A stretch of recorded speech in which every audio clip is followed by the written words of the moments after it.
All right. We are actually live now. I think. Yep.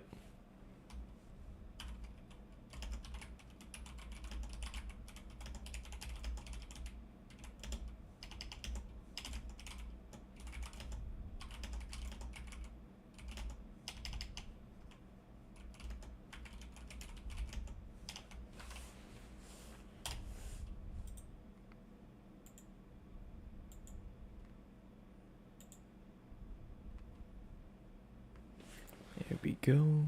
All right. And let's make sure the music is actually playing in the background. There we go.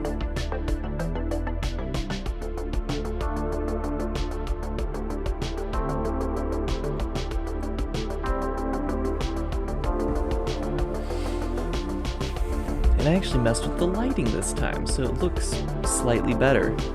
And you can see me better, whether that is for better or for worse. We shall see. So bumped up the music volume a little bit because I feel like, you know, the music is more fun to watch than me, of course.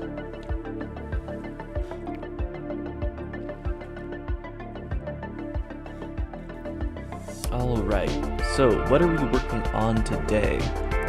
Well, today we're taking a little bit break from adding new features and instead refactoring old ones. I spelled a decent amount of monster on myself there.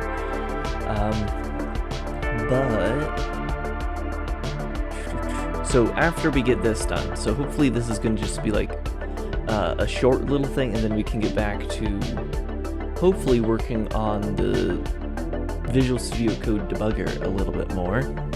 But before we get to that, there's one refactor I've been meaning to do forever, and that is how we return structs from functions. So at the moment, let me get an example.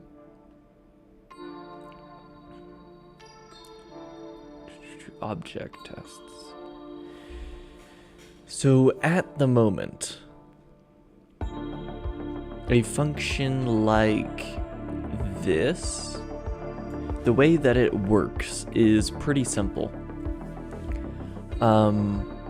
We have, well, we're just creating a struct in here and then returning it. However, the struct doesn't fit in a single register, of course, because it's an entire structure.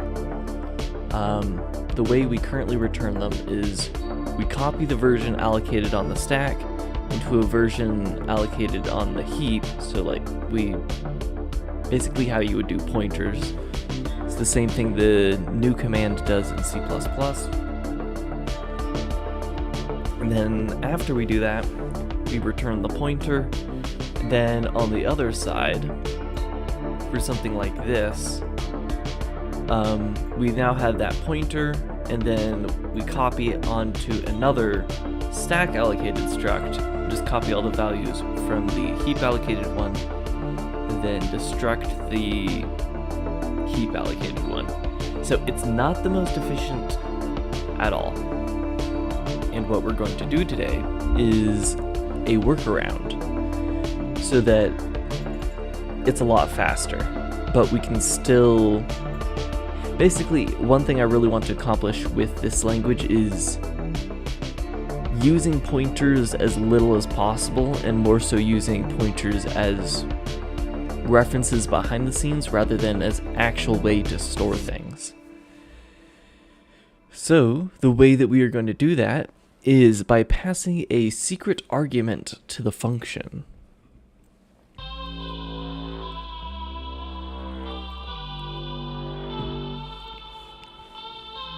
So, for example,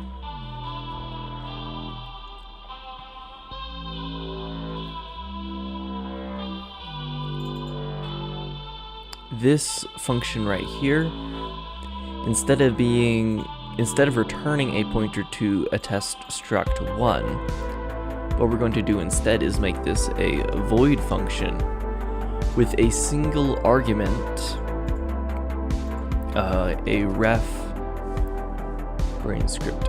test struct 1. So this is what the new function would look like. But you would still call it like this. So in the scripting language, it still looks exactly the same. But behind the scenes, before we call the function, here it is. So before we call the function, we would instead have our own, hopefully stack allocated instance of the struct. We don't have to assert true anymore.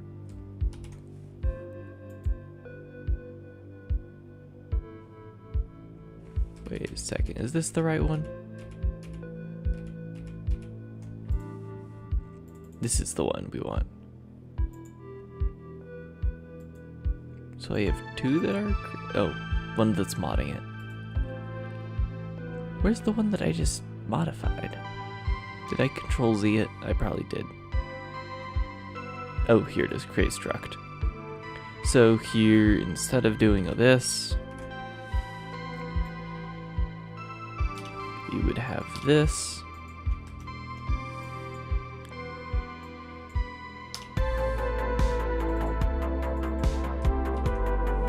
And then we would pass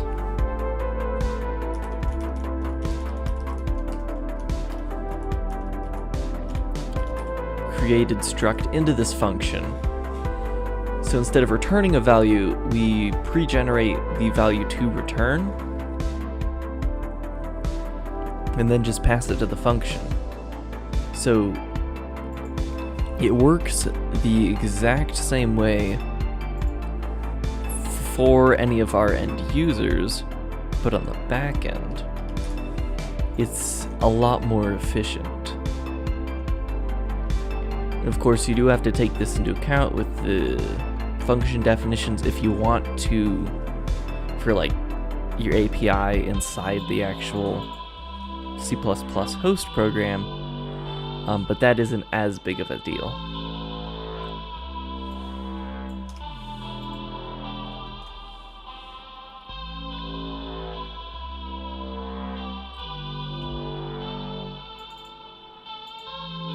So we don't have to worry about constructors or destructors in this case.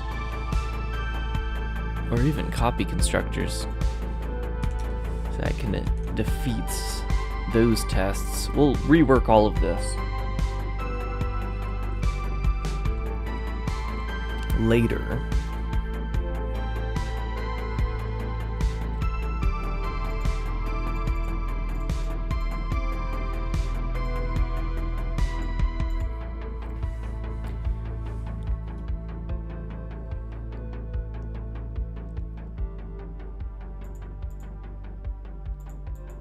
So, first thing we need to do is modify the function definitions at the source. And then we'll look into it for function calls. So right here in visit function signature, that's actually super convenient. I didn't have this planned out, but we're already scrolled to the exact function we want.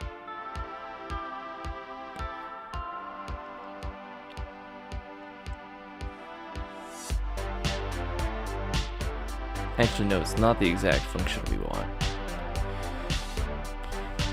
We actually want the one to do with function arguments.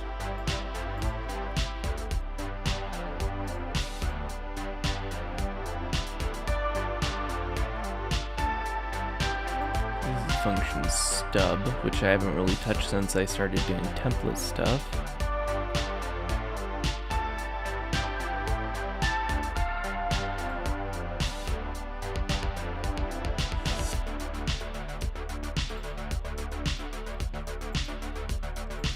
Go to construct argument list.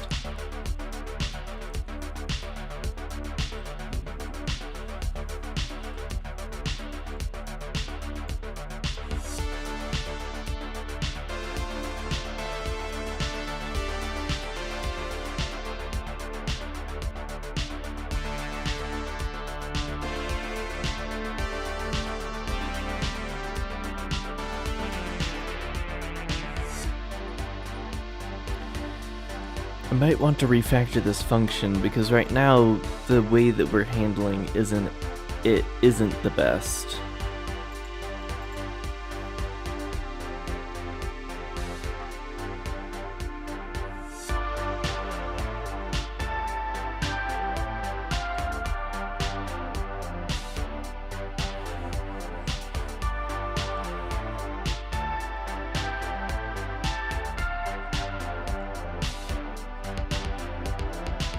Get the return values. Where do I...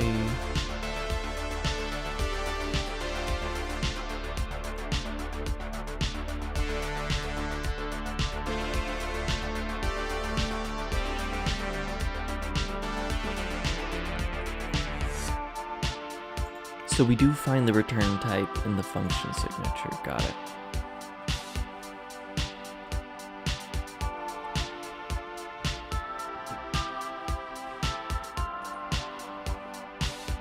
Now, do we want the structure to come before or after the this pointer?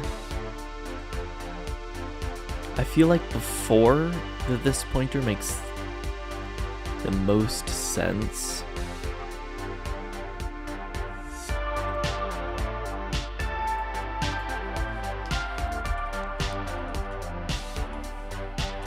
So if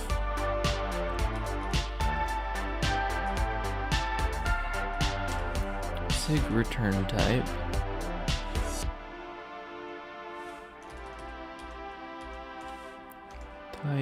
dot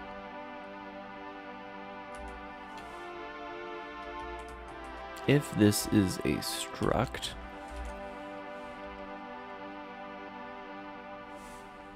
well, if we wanted to go before the this pointer, we actually have to add it to the list after the this pointer.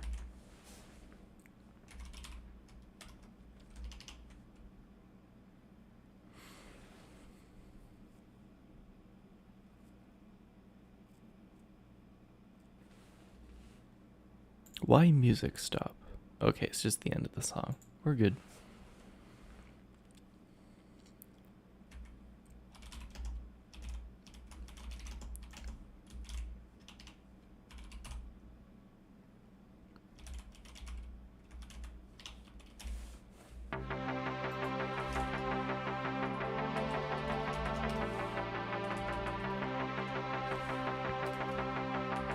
So if we standard move this, I don't think I have overridden the move operator. I have not.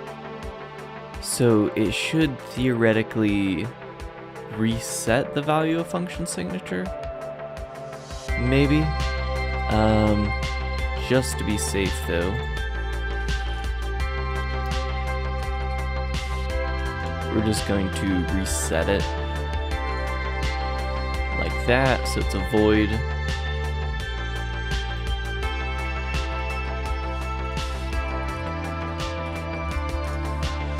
So by default, this is just null, well, void, if you want to be super precise, not a null. Null is a pointer thing, void is a type.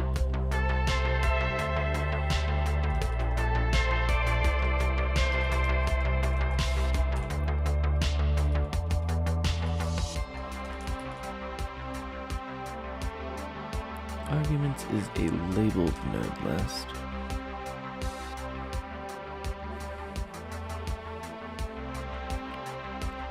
And we are going to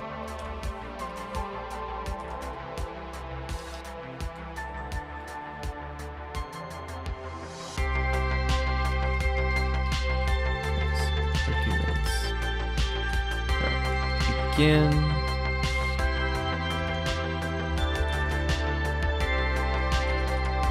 New labeled value context, to which we're going to pass a return ref, and we're putting a space in here specifically because it is impossible for the user to ever create variable names with spaces in them, so it's safe from ever colliding with their stuff. We also don't want them directly accessing it, at least for now, so that prevents that.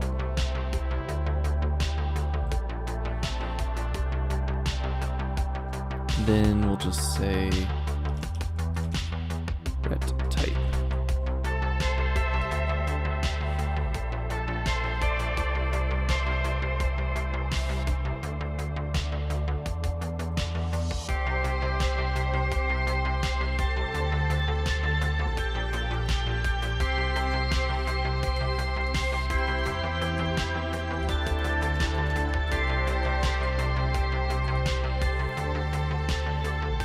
And we're going to set isRef to true just to make sure that is always true.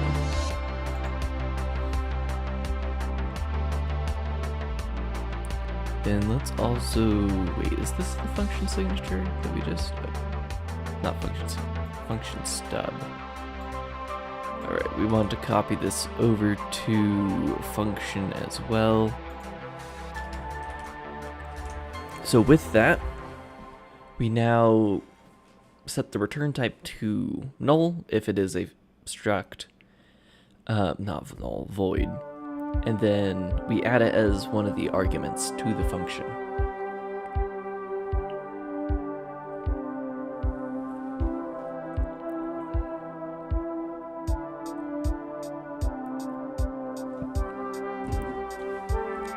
Actually thinking about it, no.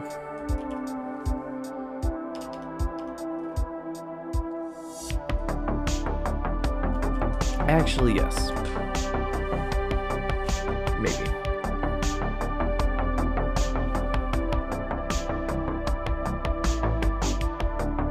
I'm thinking.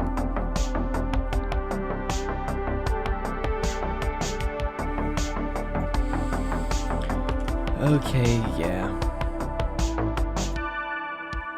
This should probably go after the this pointer.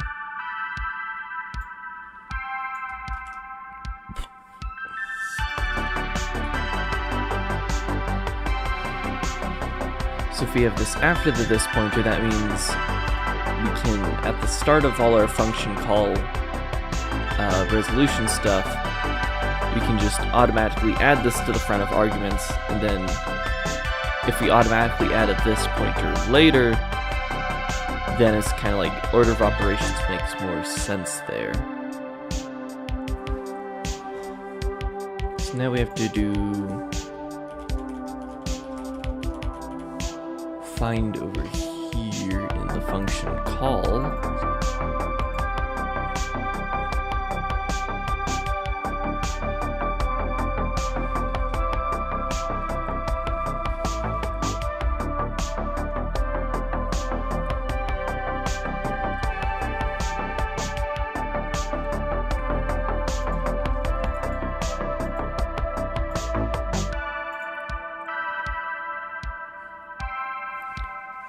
Populate the function arguments.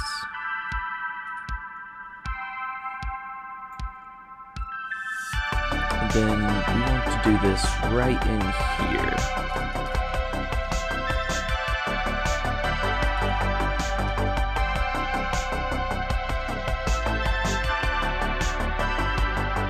Actually, no, we can't do it in here.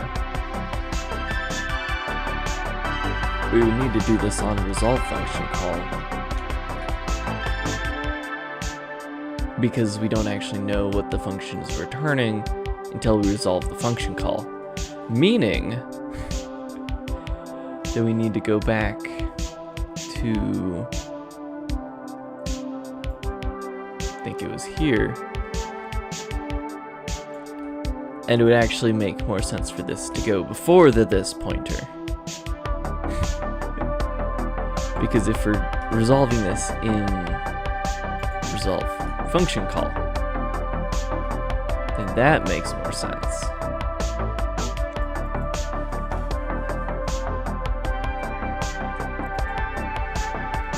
So within the resolve function call,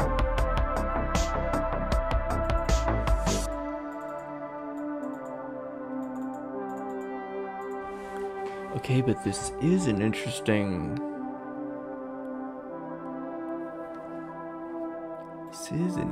side effect. It's harder to search for functions because we don't pass the thing as an arg explicitly, but we would need to already know which function we're searching for it.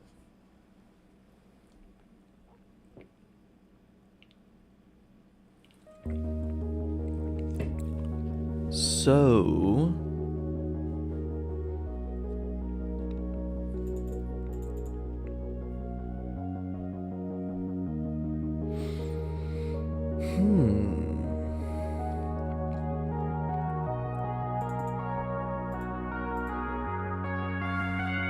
let's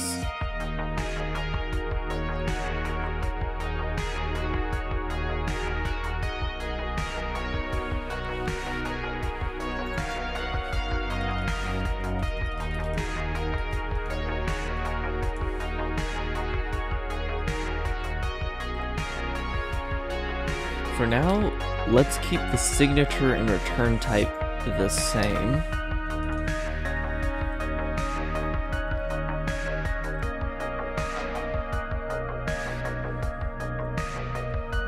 That way all of the searching works correctly.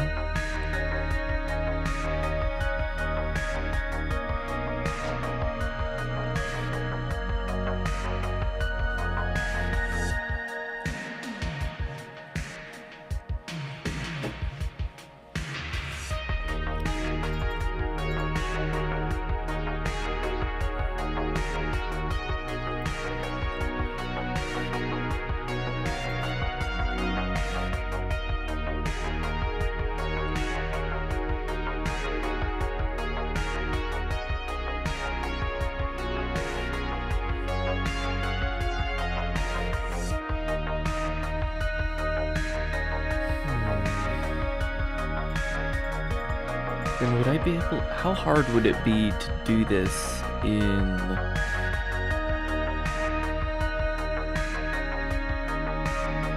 the speed value nodes? Where did I put function?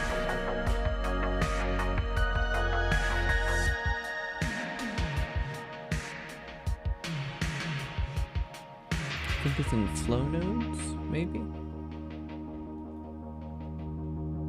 Ah, here it is.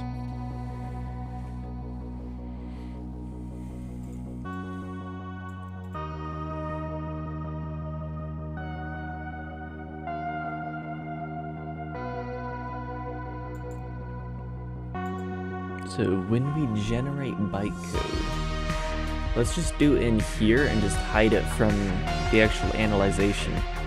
Because it's much more of a back-end thing, kind of just function call and whatnot. Oh hey, nice to have you around. But yeah, we're currently working on refactoring how I return structures from functions in the scripting language I'm building. So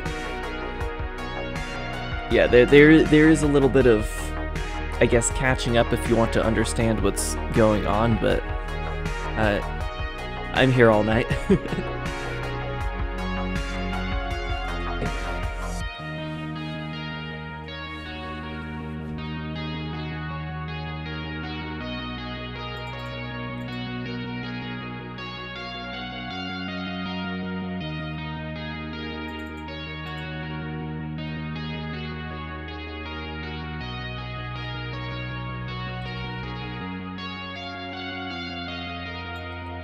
So we're already appending the return value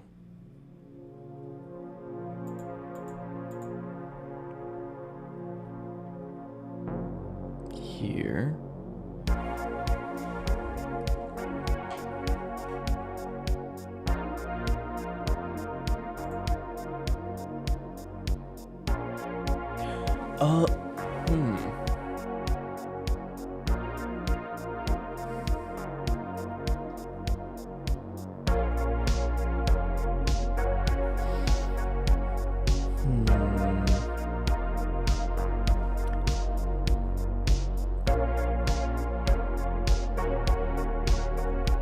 Actually, I think the right place to do this would be in the compiler. Since we don't really want to edit the lower level stuff, instead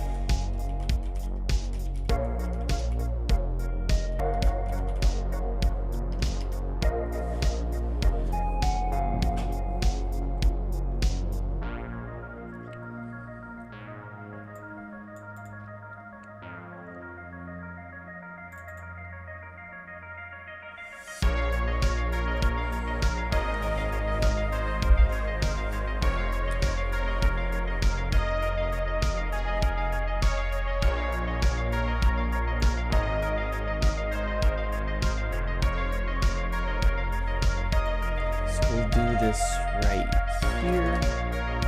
FIR. Should we do it right after this?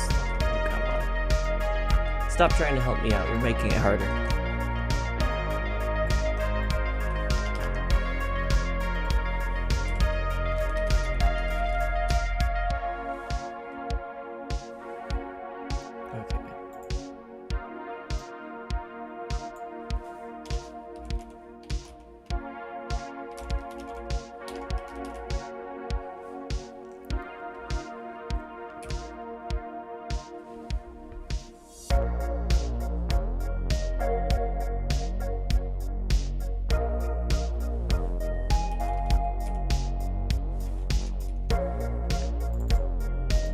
Just gonna throw in the same line here of if we are attempting to return a struct from this function, instead of returning a struct from this function,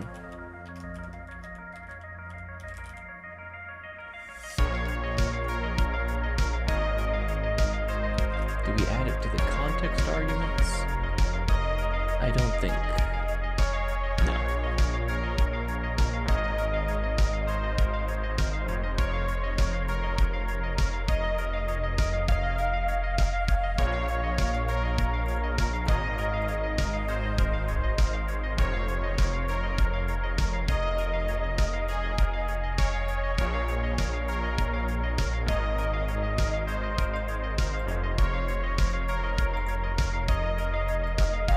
We're just pushing back arguments there.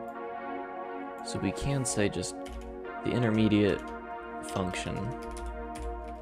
Arguments, push.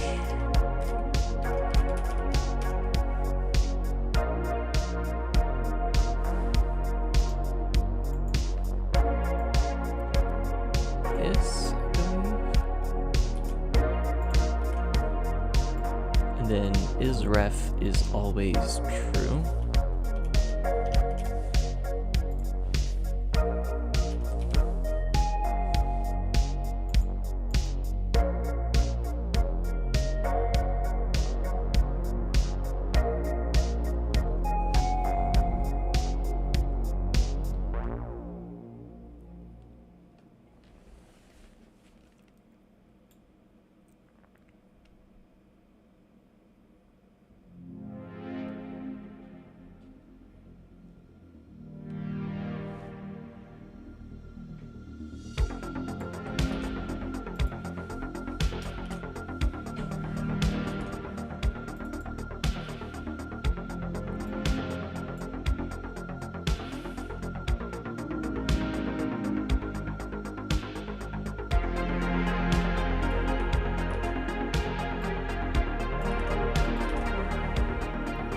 Type def for the struct.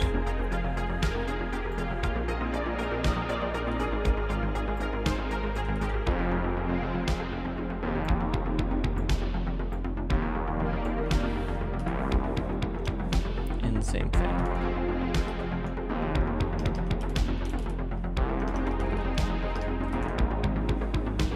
The return reference.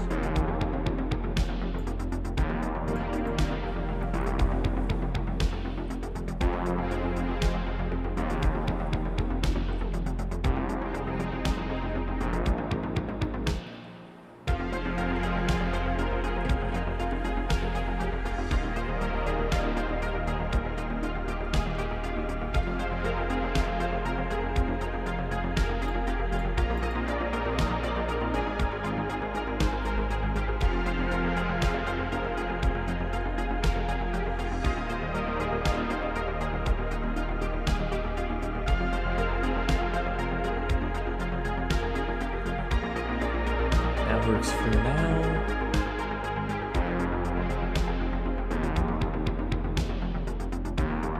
And now, when we do visit function call,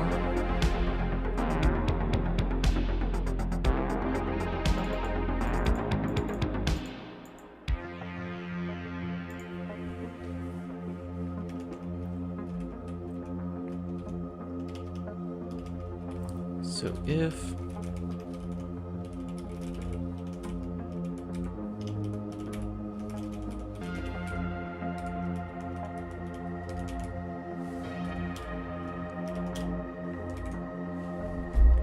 if we are attempting to return a structure here, then instead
let's just create a new node list just to make it easier on ourselves.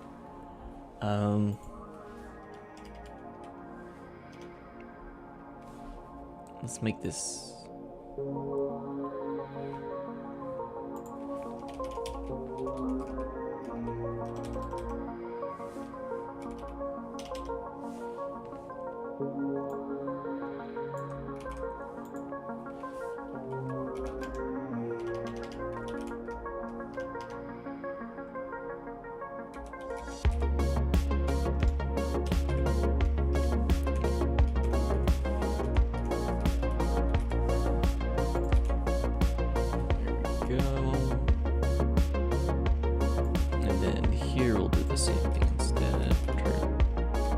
statements.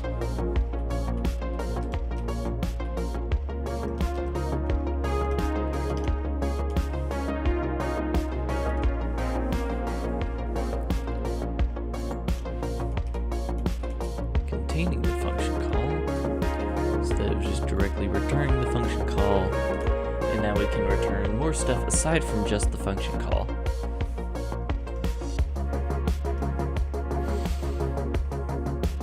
So if this is a structure,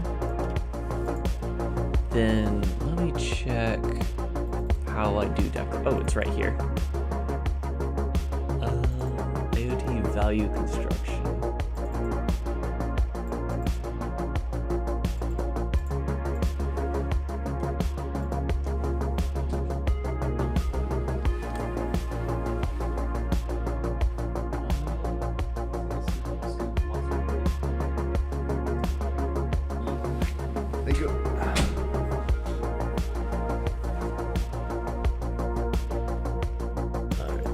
Allocate, so this is just on the stack. Allocate, right. I now remember how my own code works. So,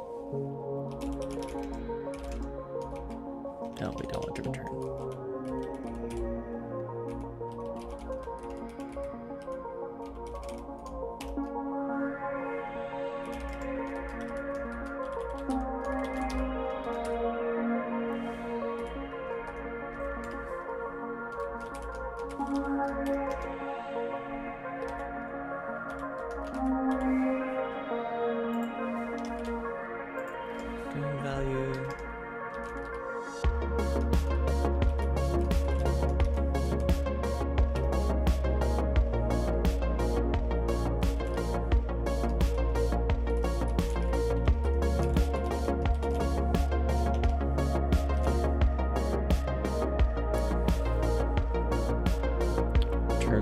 function return type.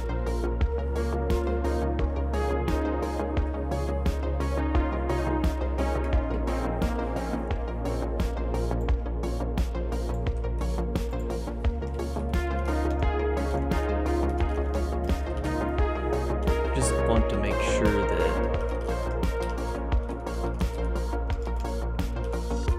it's always a reference, just to be sure.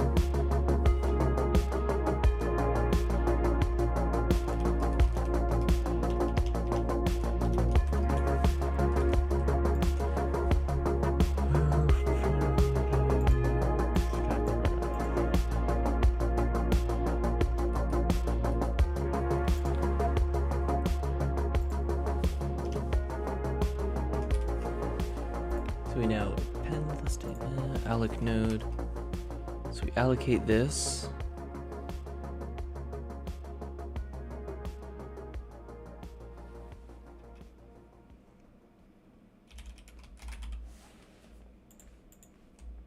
Does this call the constructor? It does call the constructor, good.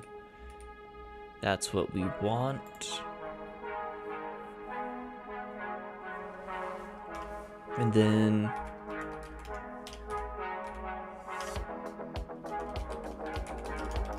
into the arguments, we push back this return value.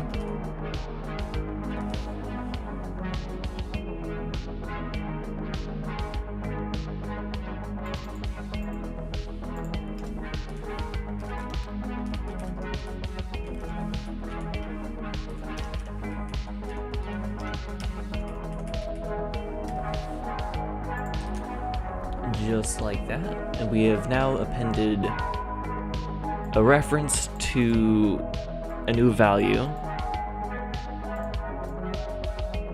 here to every function returning. We now no longer do that.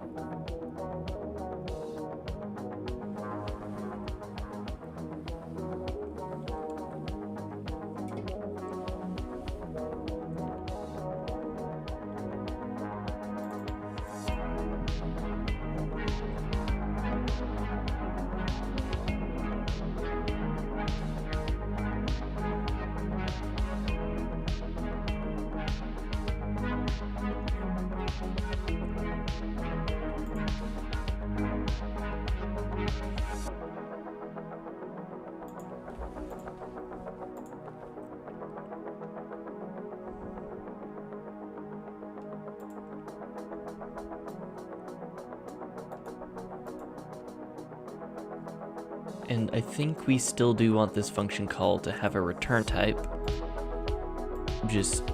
We're kind of lying. It's not actually a return type. It's a return value. This node returns a value, but the function does not. So then when we generate the bytecode for this,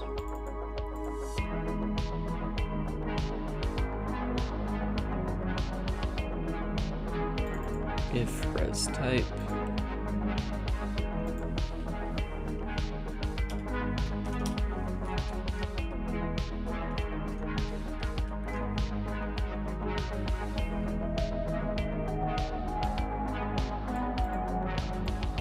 we do want to append code.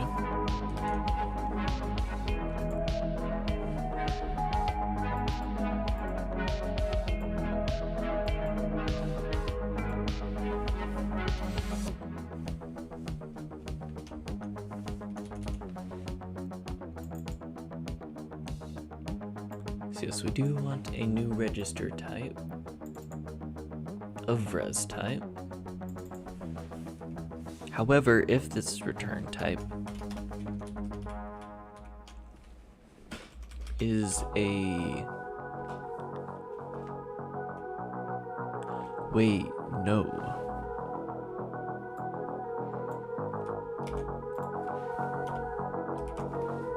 So if this is not equal to struct, yes, we do want to have return value equal a new register.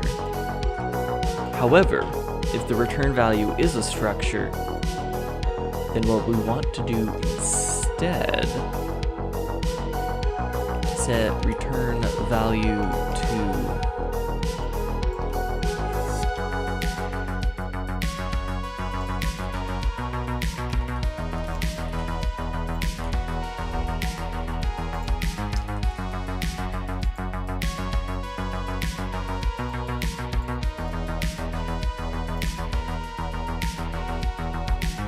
set return value to args 0.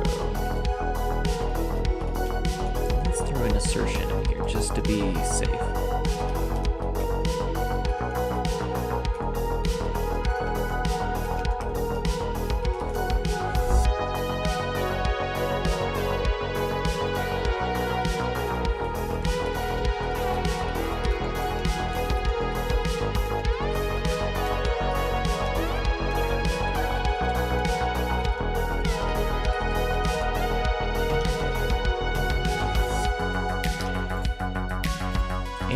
Just like that, I think this will work.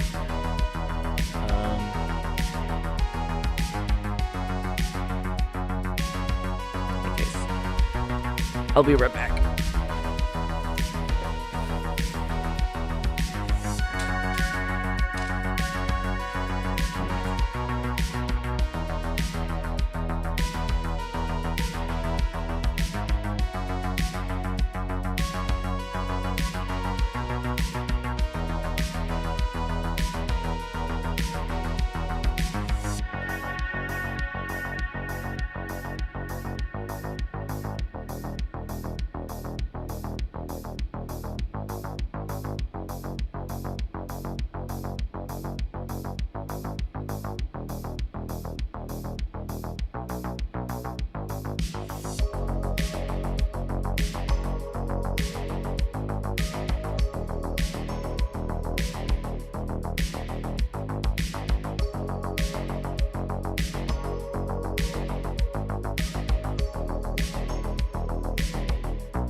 What you get for hydrating well before starting a stream.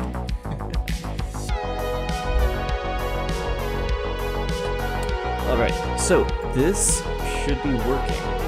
The question is it working?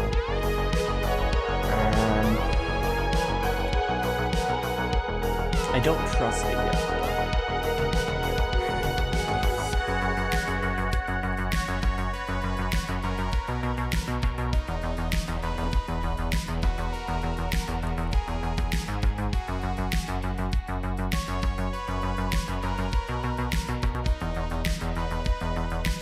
So if we go to object tests,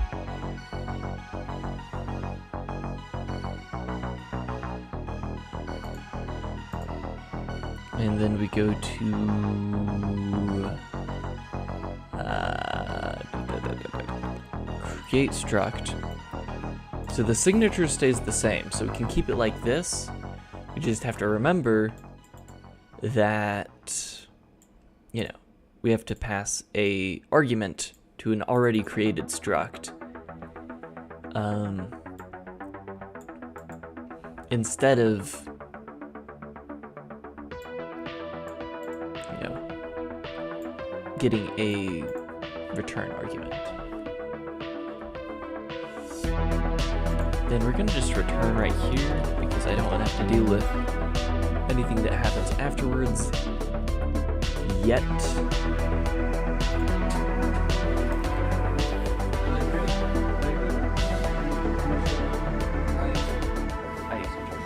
Cool.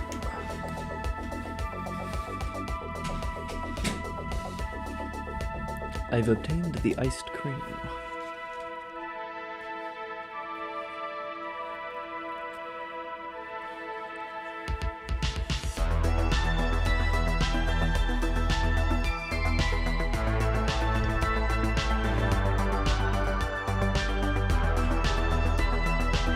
Oh, I'm not actually initializing this. That's why we got the squiggly lines.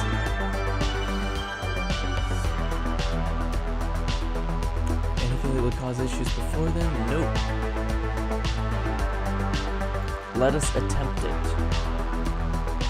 And I don't want to run script console. We want to run tests.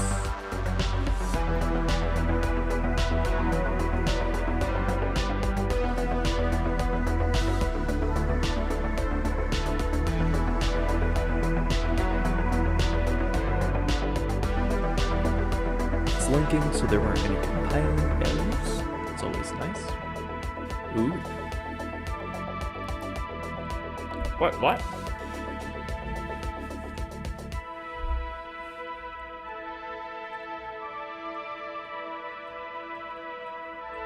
is it running this? I don't want it to run Brane script debugger. I want to run tests.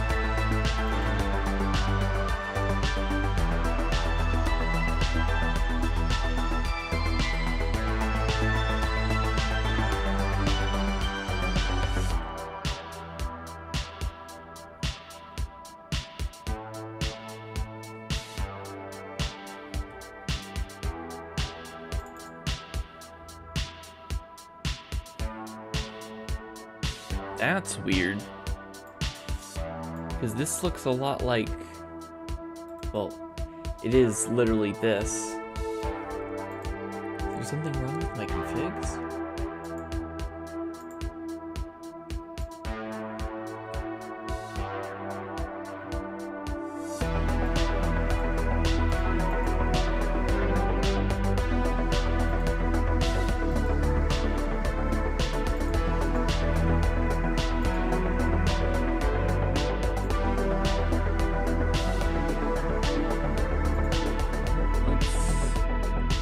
Rerunning CMake.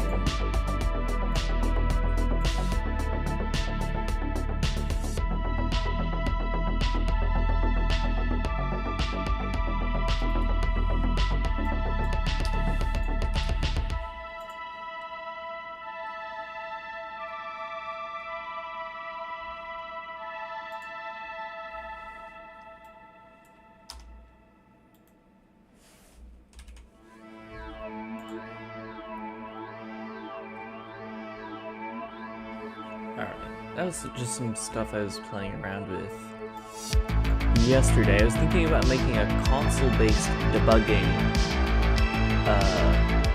system, but I've now decided against that. We're just going to go full in on Visual Studio Code and actually learning how to code plugins for their UI.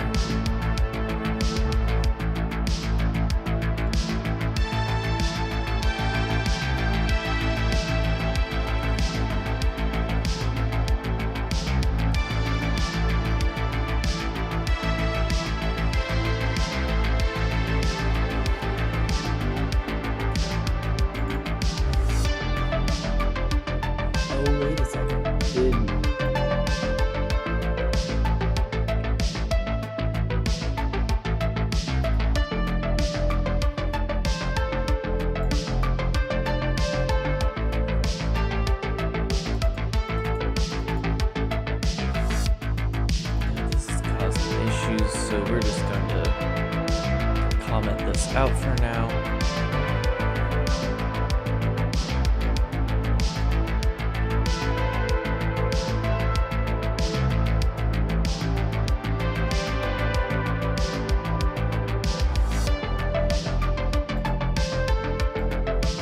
Alright, we're going to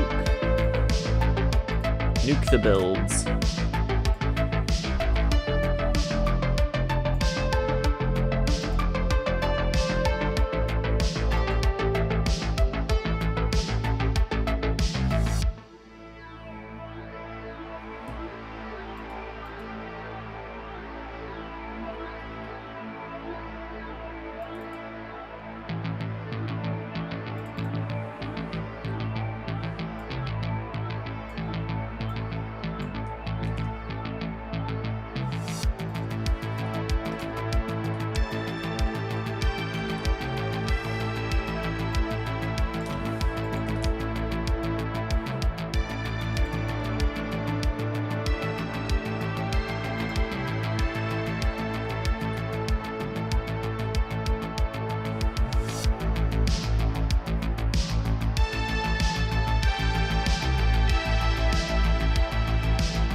might have been that JSON file.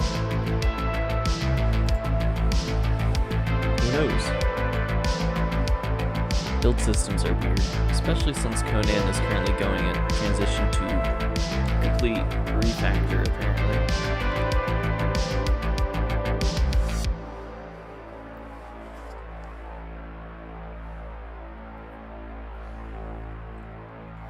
It's still running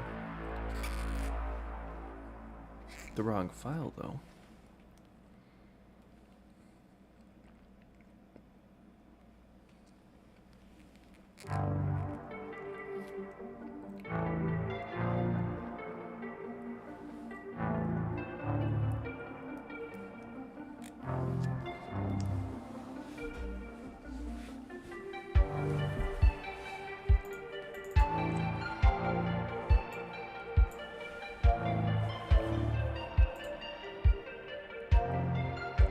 Why is this being included in the build for tests? They include Brane script compiler.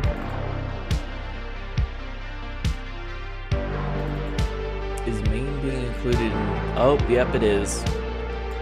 There's our problem.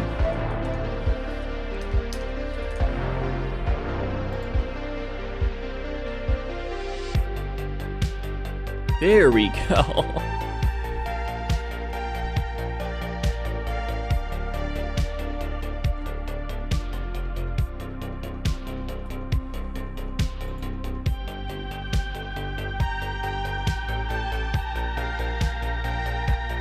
Okay, we need to mess around with the return value.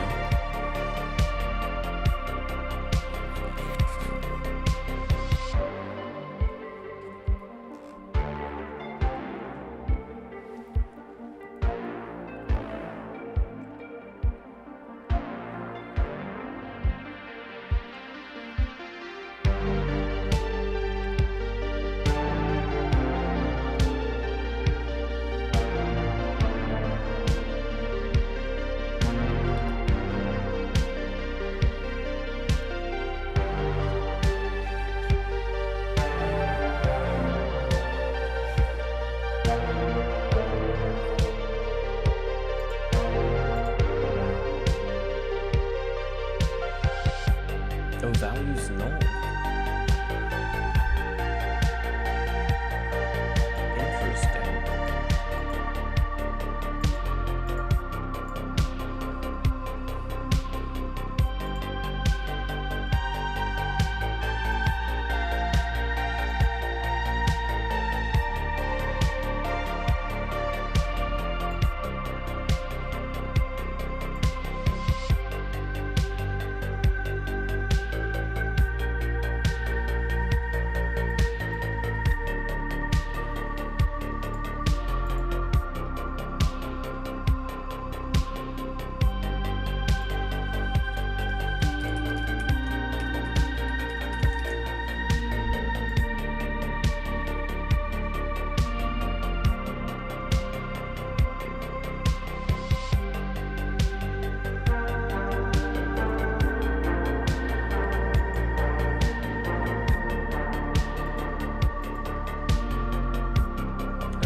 Figure out what the argument is.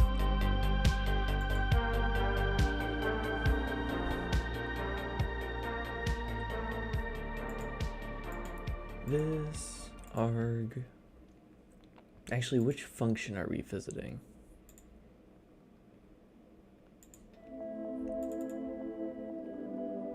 Int64 cast. Wow. This should not have been affected at all. Hey, how's it going? So right now we're figuring out why our current refactors are broken. Well, obviously.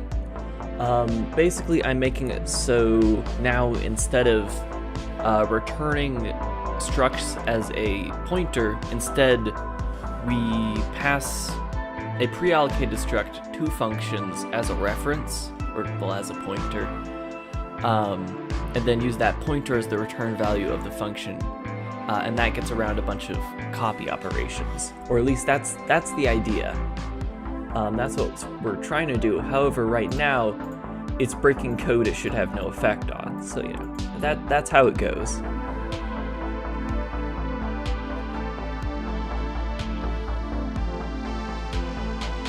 I'm also eating very good ice cream.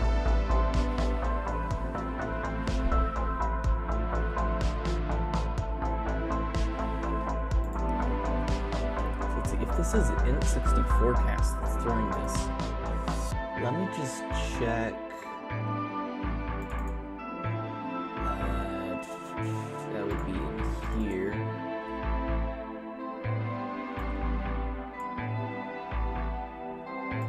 Isn't this file longer? I feel like this file is supposed to be a lot longer.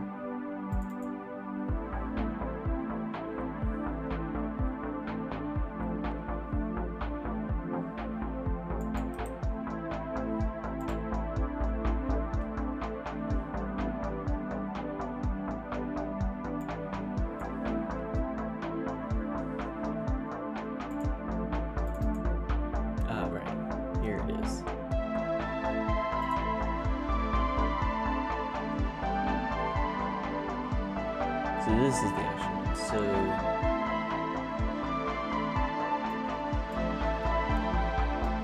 N64 cast. So is it the very first function? It is pretty fun. You never lack really complicated bugs to figure out. But right now, let's see this function.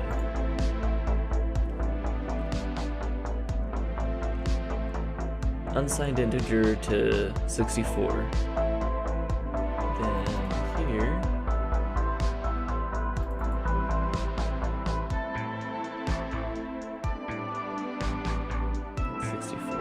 Wait a second. This is an actual test function. This isn't the actual cast itself that's causing the problem. It is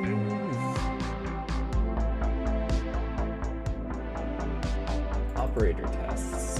So just the first test.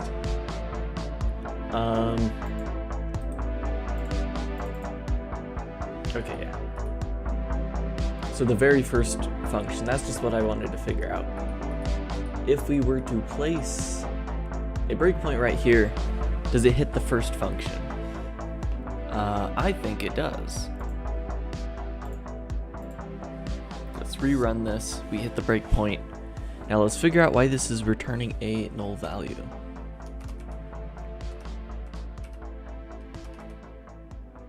Wait a second.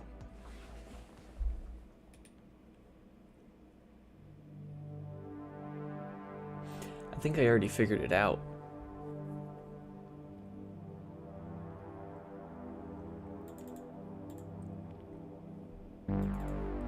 So this is an AOT node list. And right here when we did the function call refactors,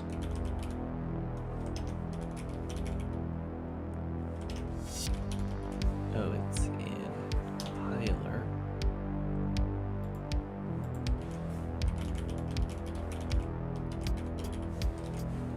Right here in visit function calls, we started enclosing everything in an AOT node list. So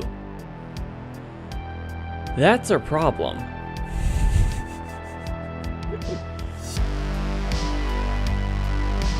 Because this node can't return anything and we're trying to return, you know, a function call. Alright, so how do we get around this? How do we factor this? Do we just make it so AOT node list is capable of returning stuff?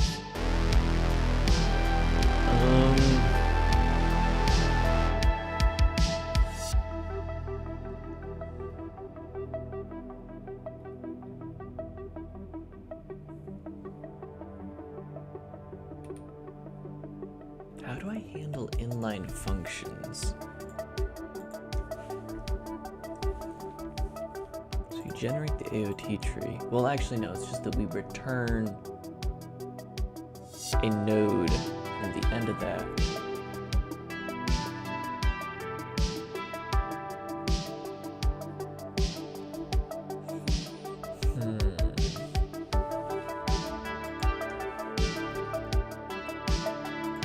You know, a simple workaround for now is that we can make it so the last member of an AOT node list, we always return its result. That's a little bit hacky though.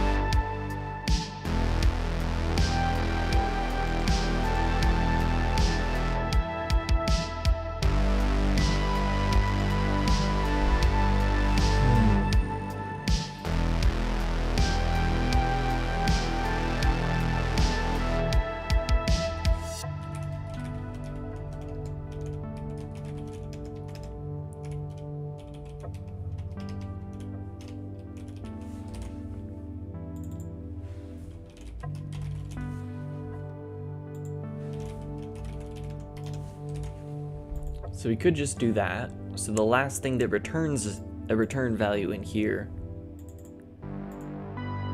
just returns that. I don't like it, but it's gonna fix it. At least this very particular bug.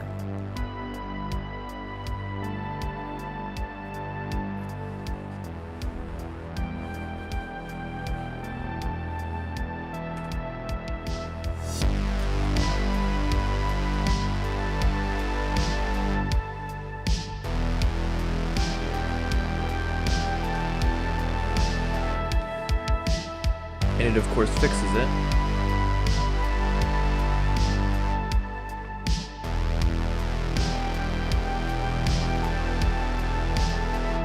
Alright, let's figure out what's actually broken.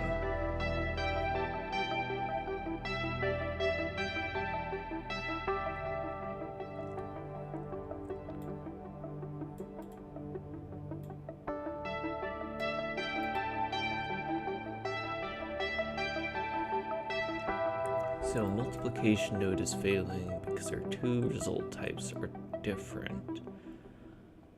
All right.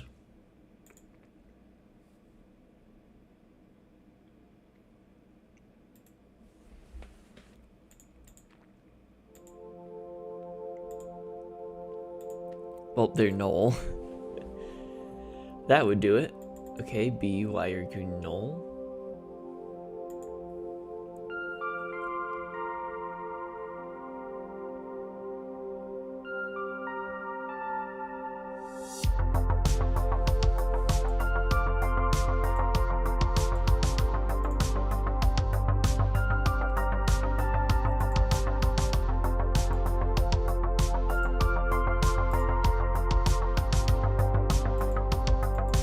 Okay, it's because our second is node list.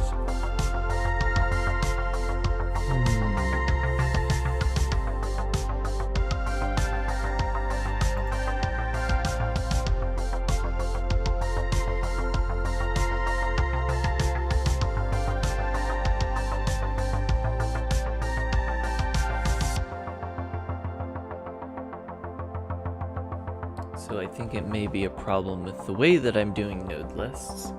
Actually, first let's check real fast what function we're currently visiting. Okay, so we got to a different one. Still something where we shouldn't be getting errors. The code shouldn't have messed with anything.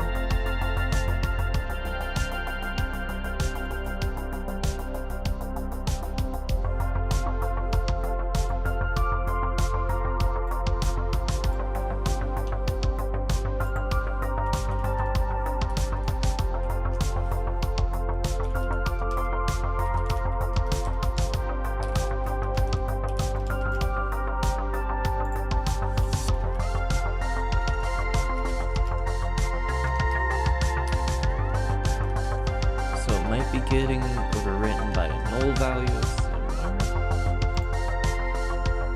even though it shouldn't because of, yeah. Okay, we're still getting the same error.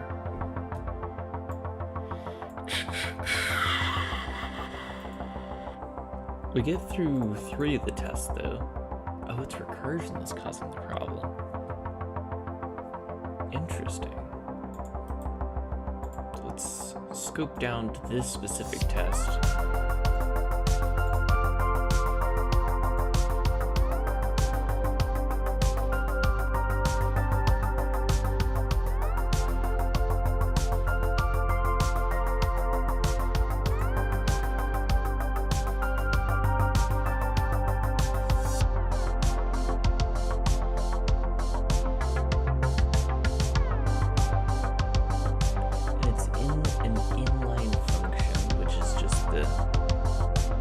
addition operator.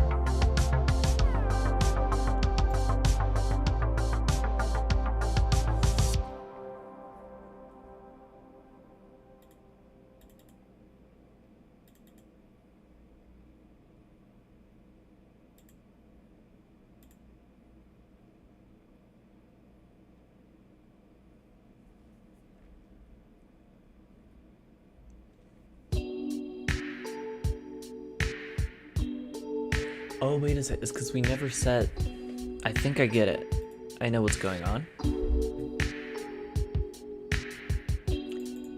Even when we do set the return value here, we never set the actual return type.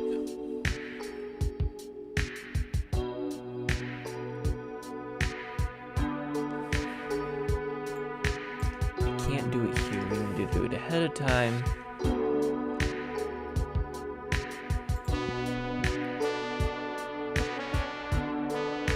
So we need to do an append statement. So every time we push back a new statement,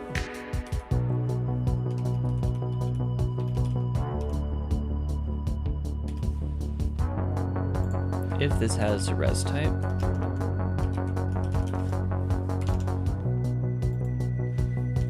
then we're going to set our res type equal to this res type.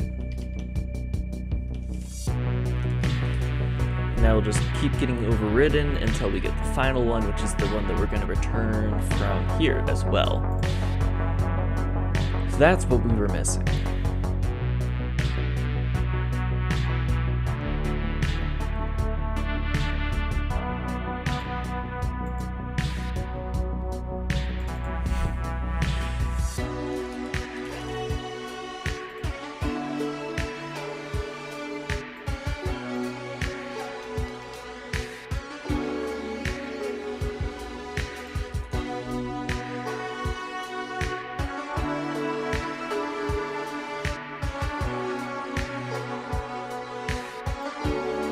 Okay, fine, compiler, we'll do it the fancy way.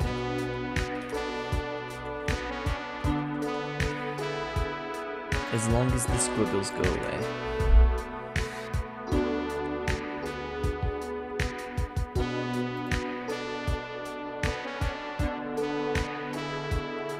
Okay, recursion is now passing. We can go back to debugging all tests. Until we get our next pointer error. In objects. So we got past the API tests and the recursion this time. We're on to objects test, which is the one that I want to be debugging, because this is the one that we actually changed.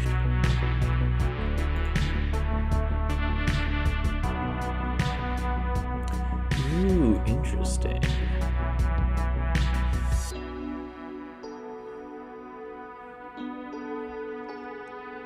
So the problem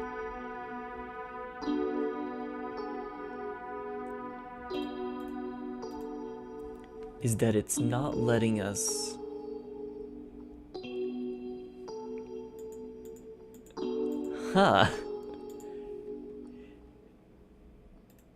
it's actually breaking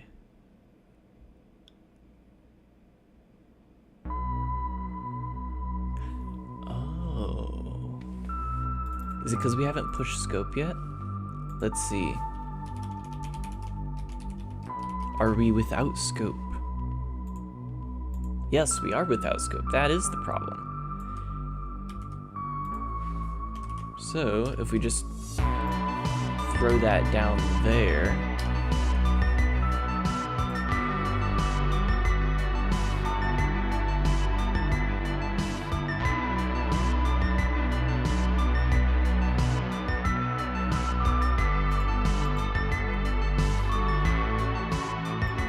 Did we get to the runtime? We did get all the way to the runtime. So the problem is with the function.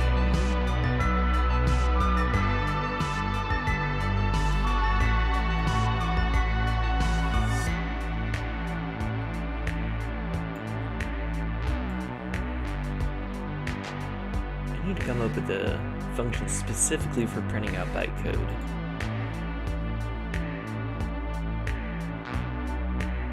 That's a task for another stream though.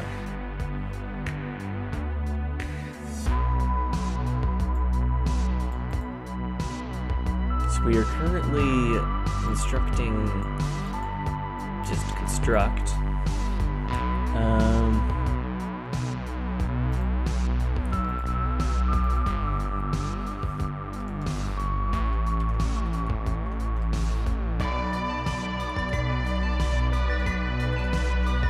Does this work in GDB? It does. Okay, so that is as far as we got. Oh wait, we're calling it. Okay, we're not constructing it, we're calling it.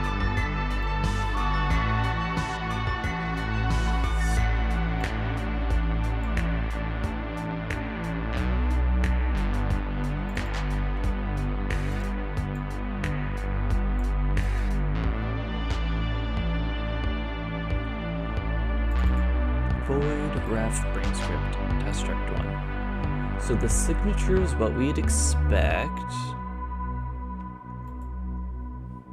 Argument, debugger. It's in get register that we're getting the error.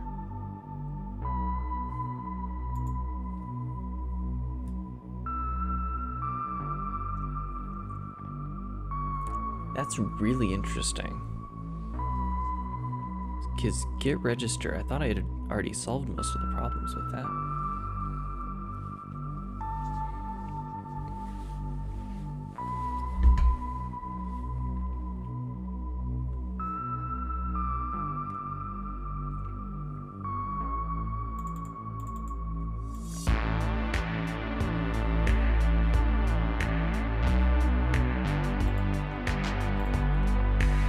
So index 5.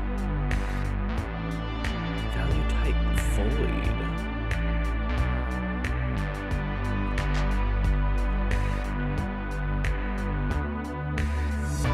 Value type void, you say?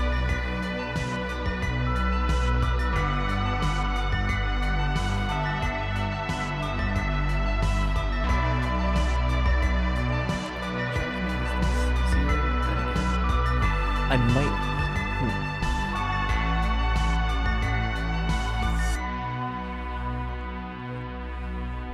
So in function call, so we append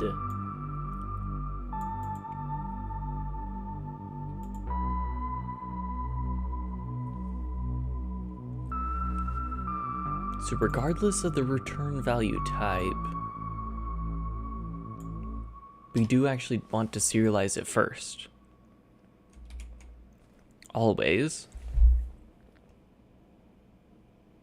We just get a different register source. So the problem might have been that we're never serializing the argument.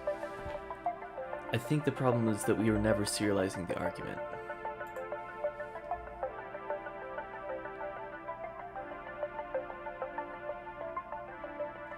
It compiled.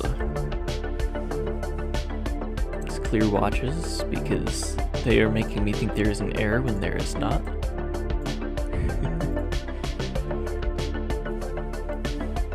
Did this compile the way we wanted it to, though?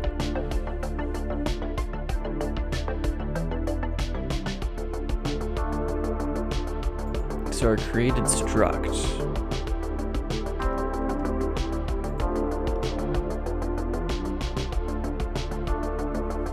Nothing happened to our created struct.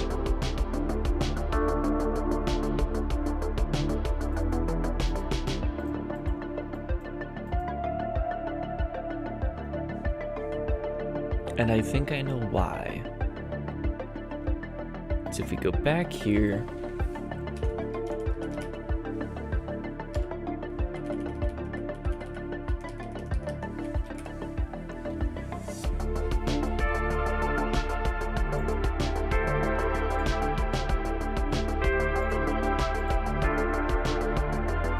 we didn't actually change any of this.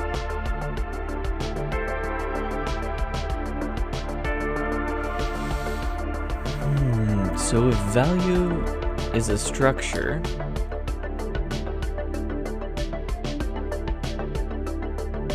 See how bloated this function is? This is why we're refactoring it.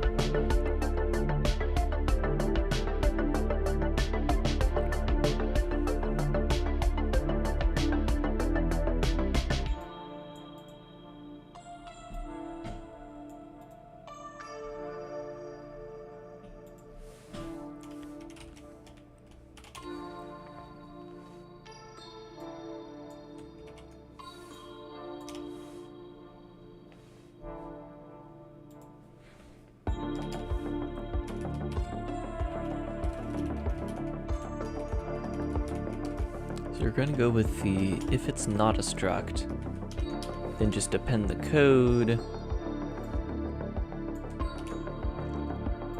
Check if this value is temporary and if we can release it, and then just return null pointer.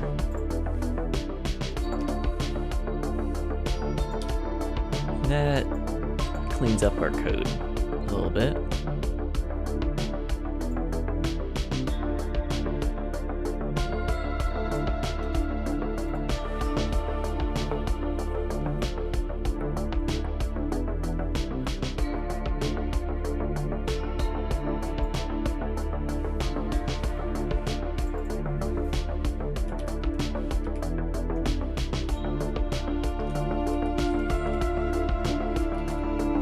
So I think we just want to link the copy constructor real fast.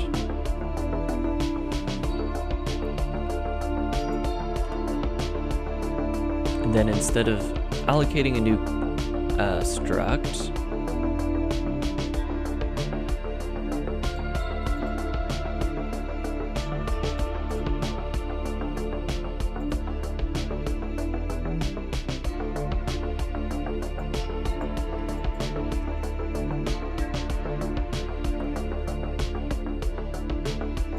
instead of all this,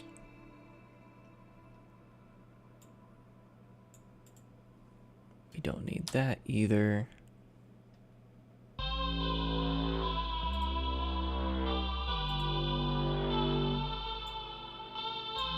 Don't need that, we don't need that. Don't need any of that.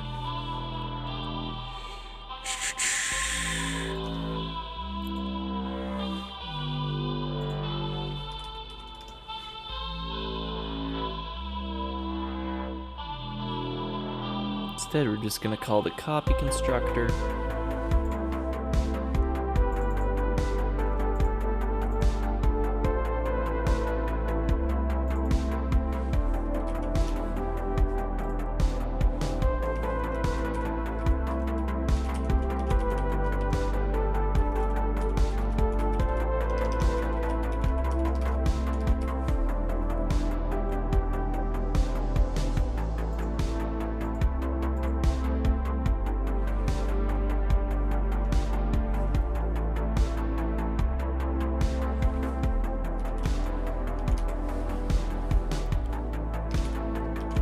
We want our return ref value. And this is equal to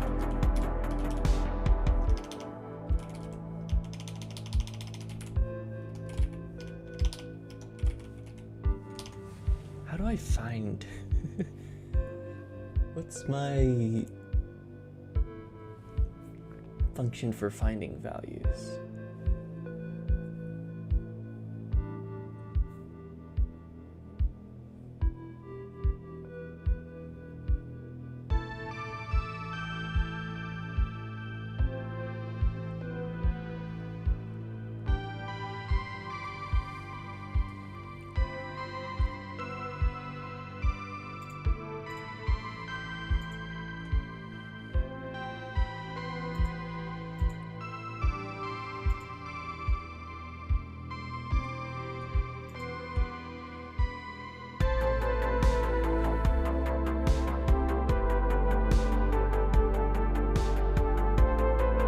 Actually, instead of even worrying about copy constructors and whatnot,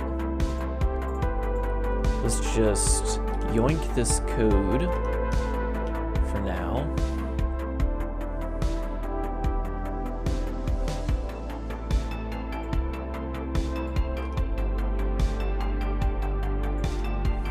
just assert this instead of having it be an if.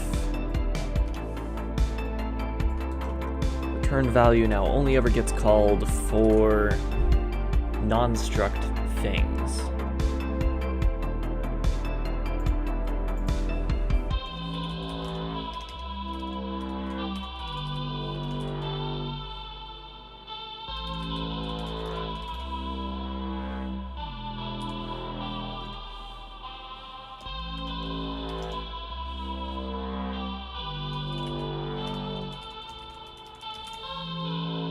Assert that we never return structures.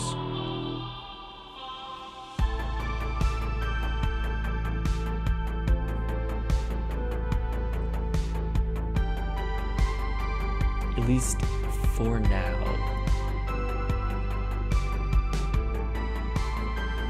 We might be able to return structure references from API, but we well, even then I'd want to do the ref system, like the reference argument system. So not even like that.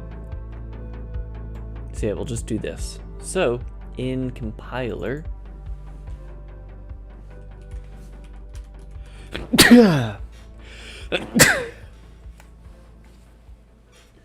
when we visit return,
oh, we don't even have to do the copy constructor manually. Just use my assign mode.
What I want to do here in this specific instance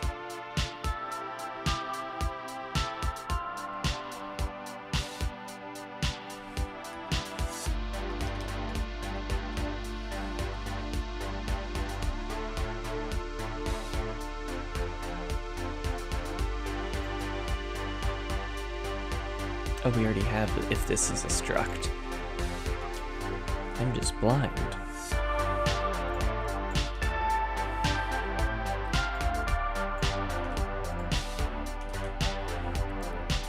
So if this isn't a struct, then do a new register, else ret val holder is equal to get var return reference, which is, I believe, what we called it. Okay, yeah, it is what we called it. So now, instead of creating a return value holder from scratch, we instead set it to the return ref.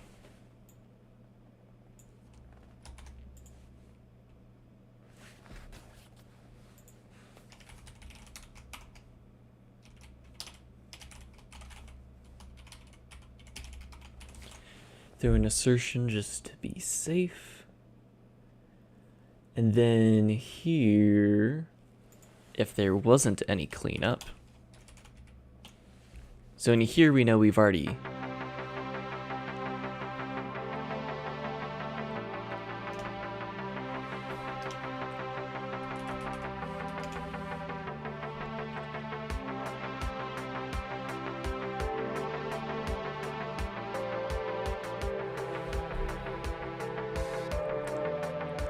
there's a cleaner way to do this, I know.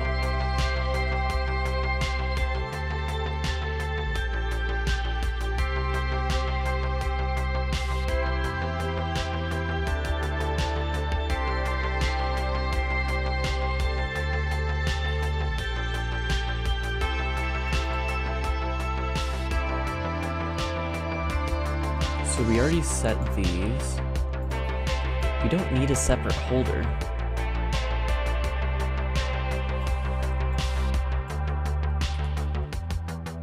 That's where we're going wrong.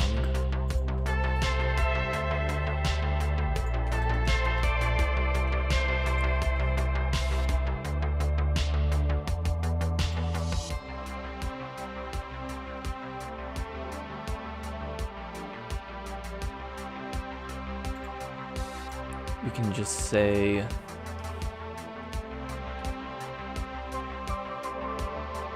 value is equal to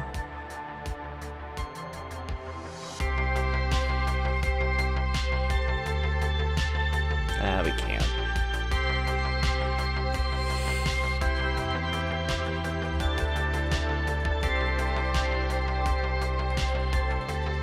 Because that would mess with other stuff. If we were in an AOT node, yes.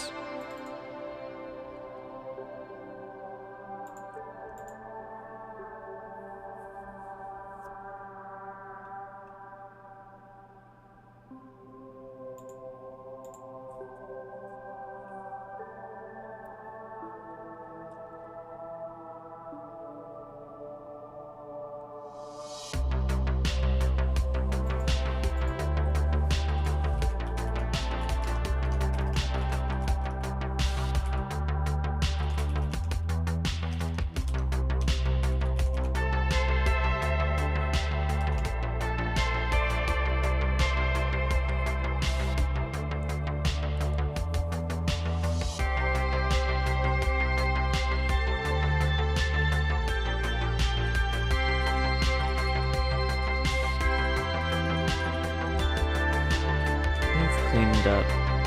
Let's clean up.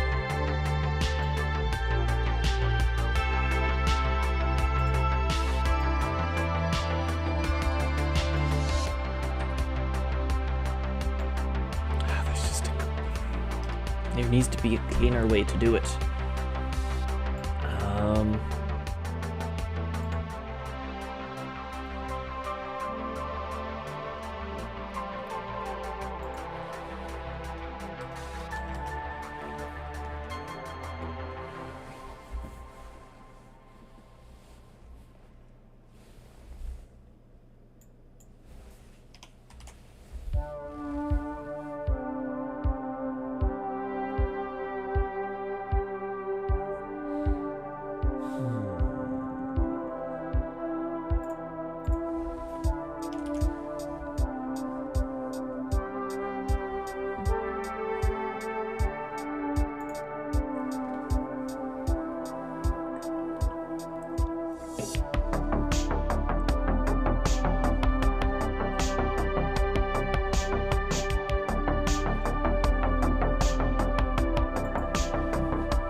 up as returned node.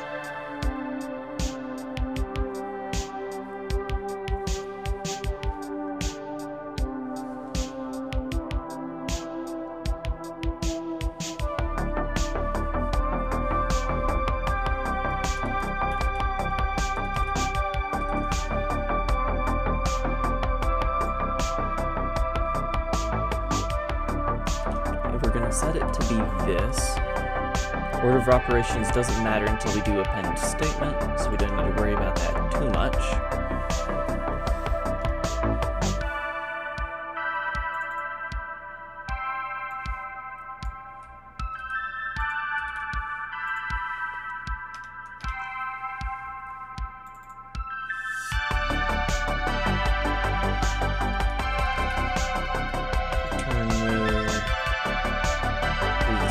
Equal to struct, we can say the returned node is equal to res type.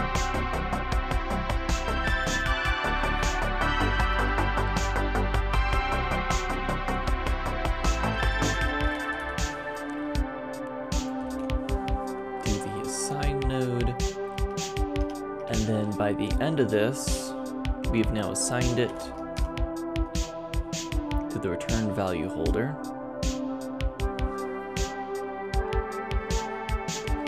Now, if this is not a struct, then what we're going to do is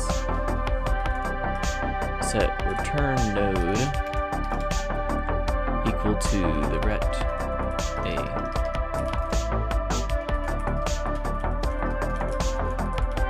A reference to the return value holder. Otherwise, we're going to set this to null.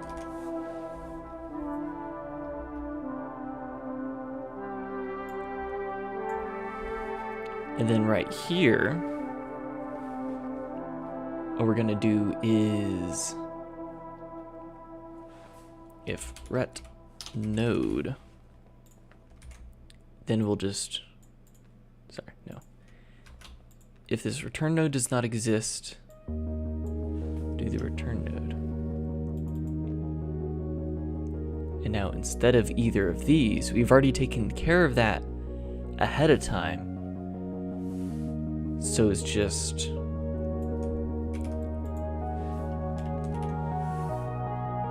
append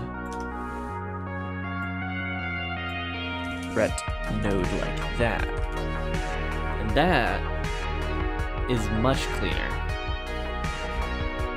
You can even narrow it down even further by using an else. One of the times else actually makes things simpler.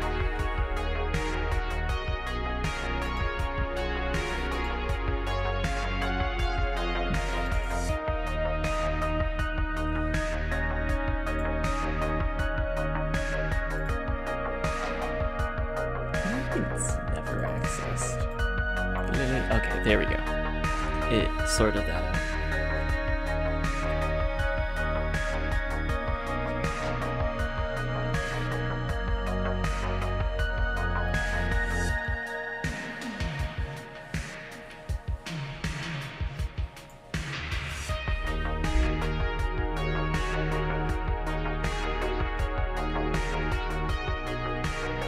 Theoretically,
Let's see, which function is this?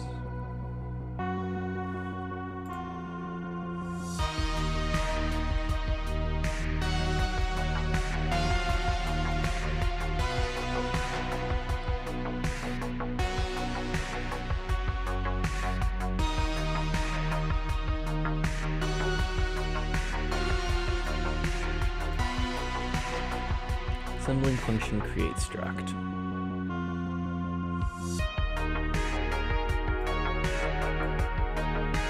Alright.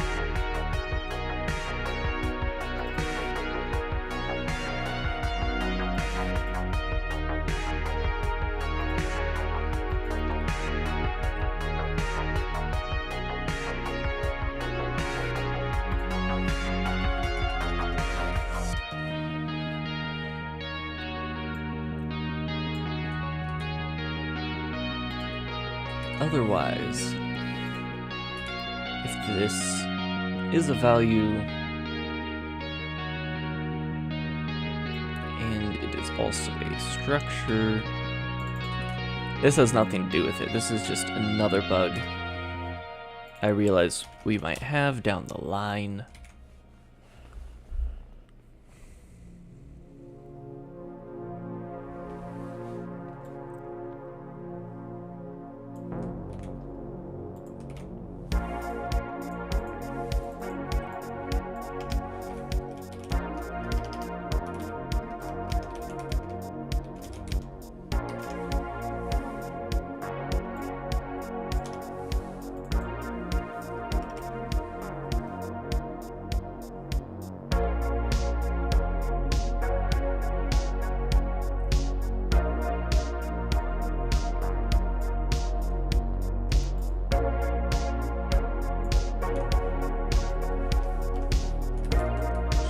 Cleanup, or this type that we're returning is a structure.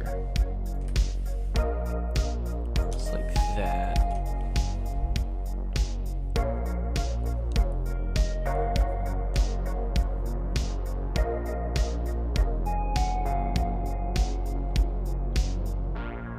And this works regardless of if we're having to do cleanup of, well, calling distractors or not.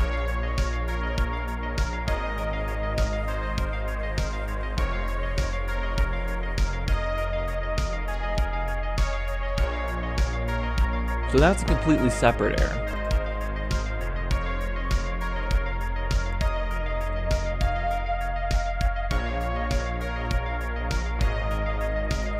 Cannot return nothing from non-void functions. So the signature of this function isn't being changed when I think it should be being changed. So this is in visit function. Within compiler.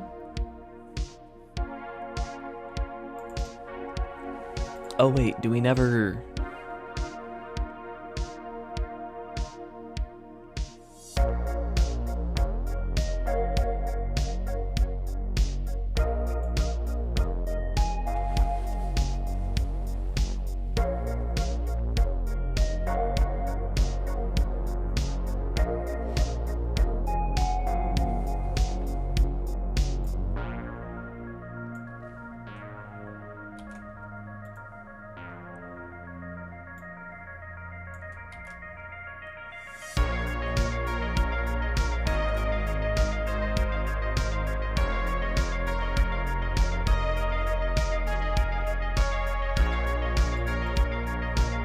We never changed the return type of the function.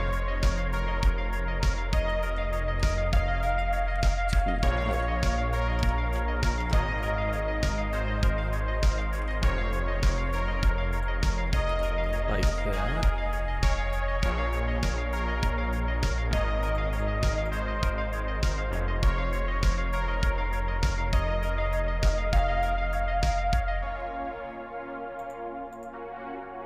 But we do push back to arguments, the return type. So it should have shown up in the signature for it. generate the signature. Oh, we just steal it directly from the function context.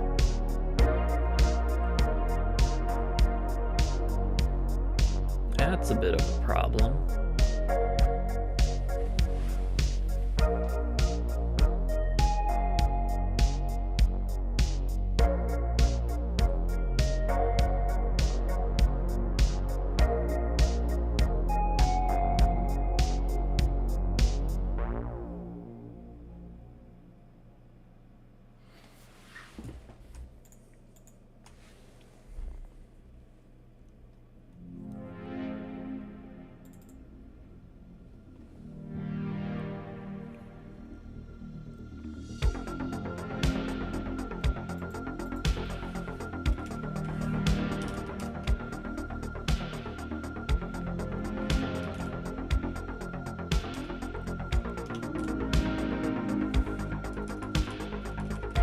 So we can just change the string signature and it won't actually mess with anything else.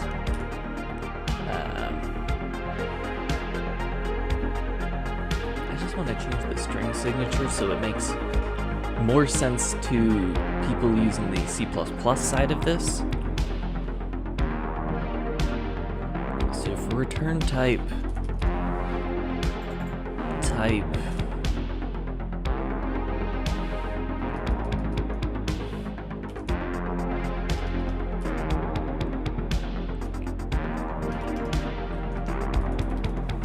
check for the struct def.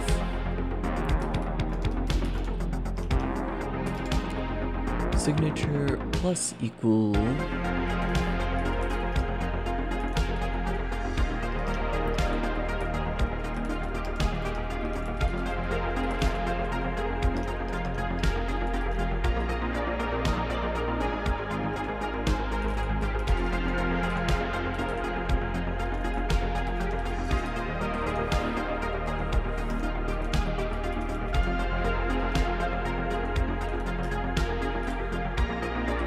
Like that, and that should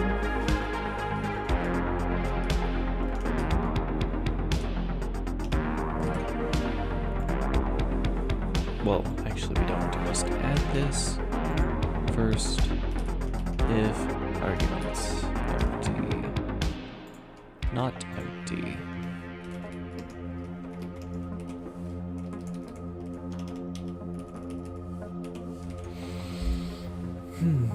And that should add our singular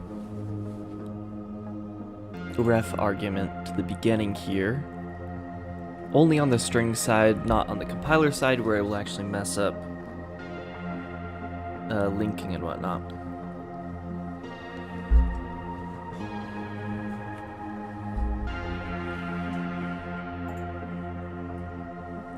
So if we run this again, it should work this time.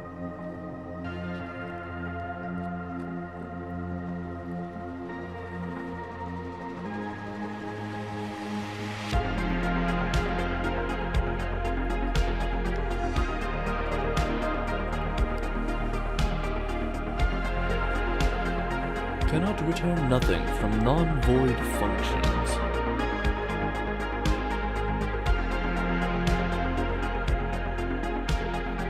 Assembling function create struct. Okay, this time we do get a ref.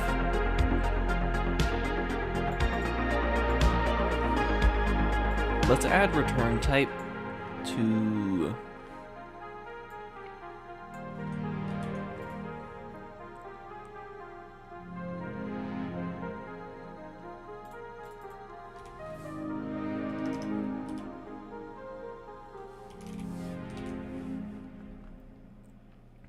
when we actually print.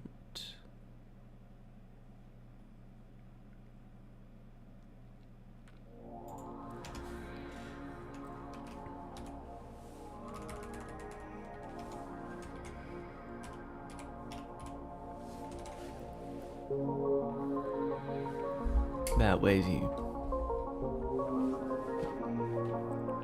we actually have a return type to mess around with. So now when we look at the console,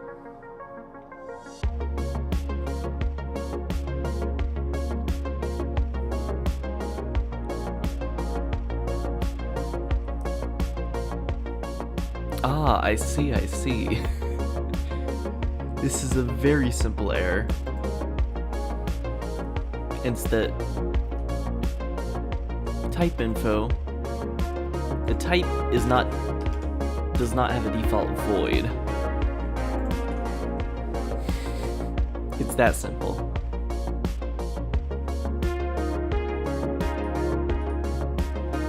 Could have sworn it did, but now it does.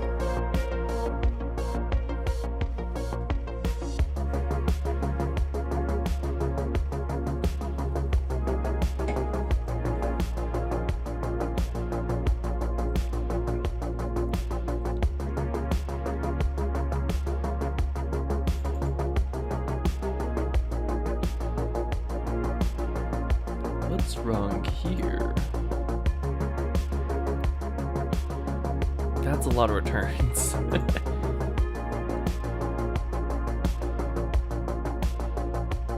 I get the feeling that something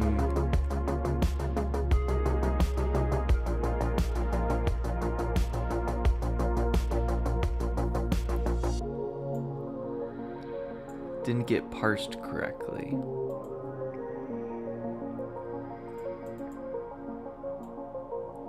So we call create struct.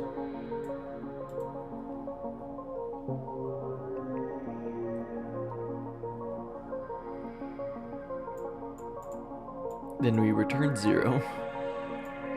This is definitely a parsing error. What function is it for? Test destruct.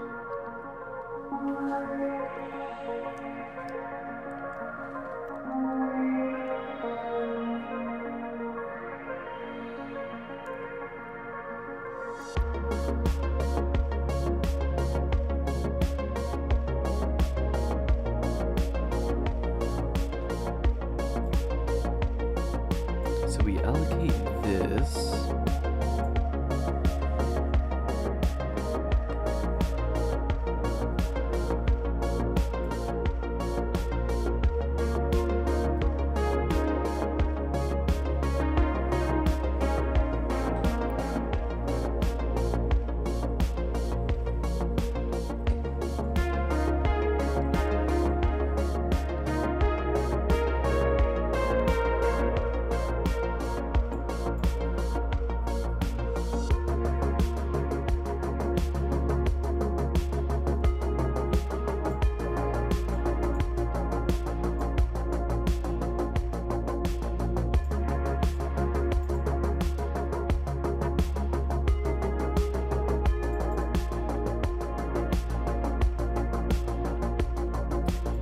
Probably has to do with the assign node not having any clue what to do.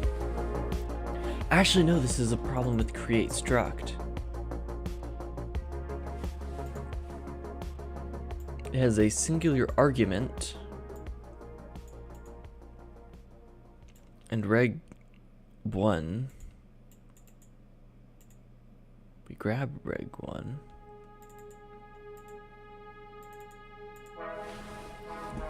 Do we never serialize the...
Let's run this again until we get to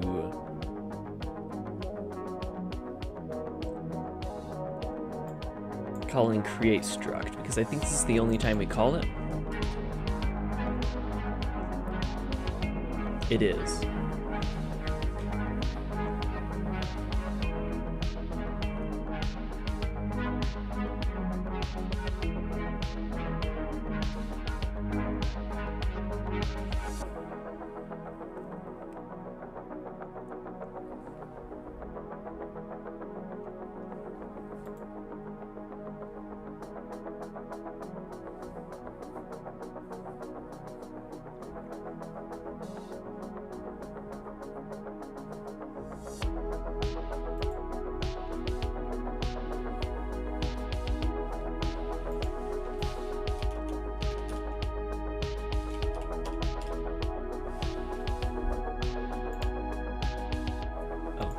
Forgot to set it as a watch.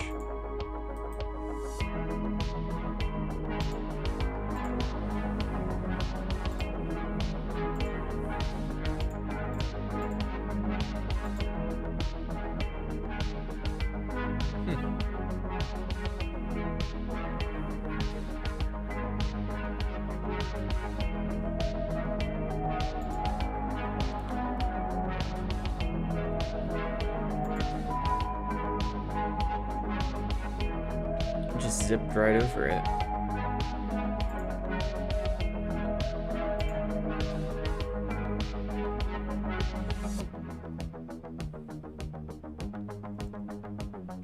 That's destruct.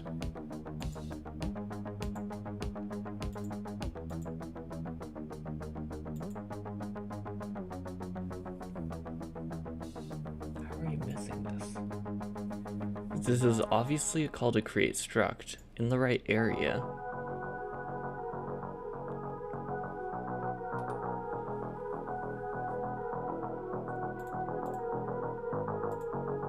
Maybe since we're never calling any of the arguments, since it doesn't have arguments.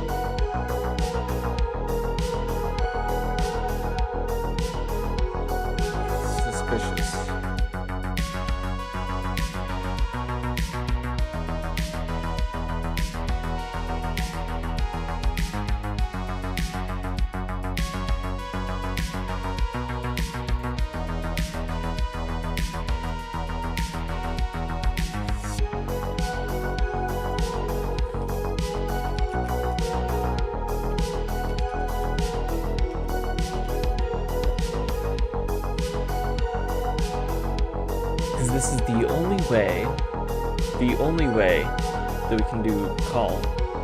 Looks like there's some other methods.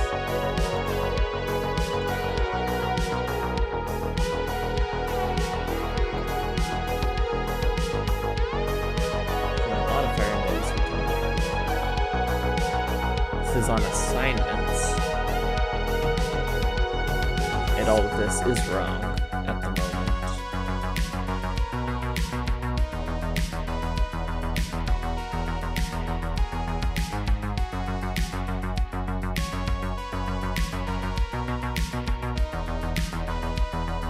But it's not where we should be getting the error.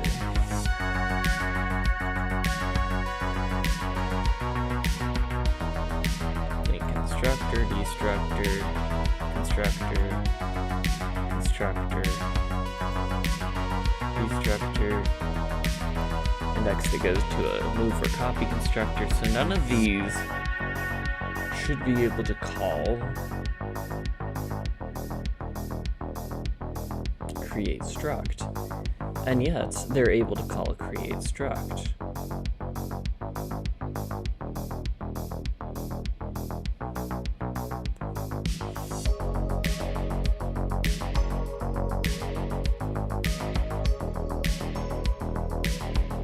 Test destruct.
let's put a breakpoint here instead.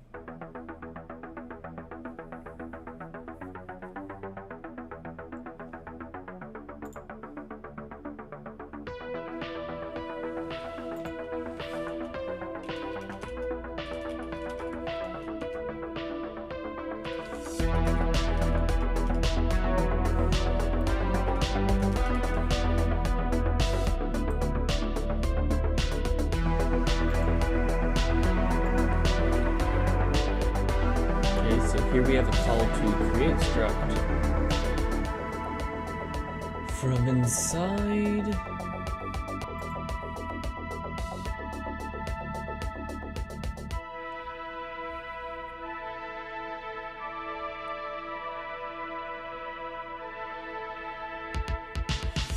Test to destruct. So this is the one we want.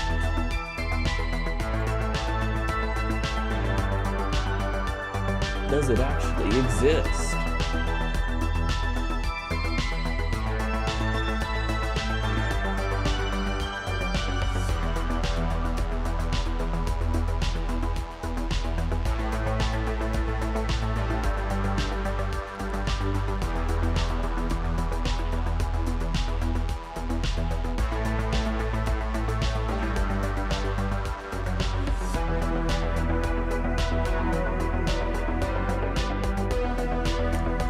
Weird.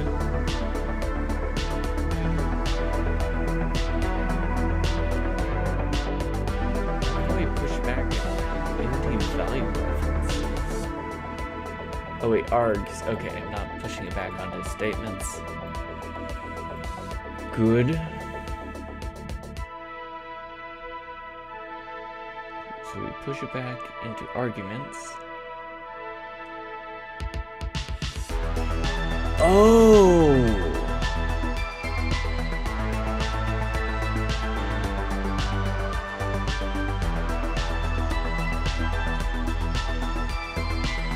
I realize what's going on now. It's not that we're not adding the argument. It's in fact the opposite.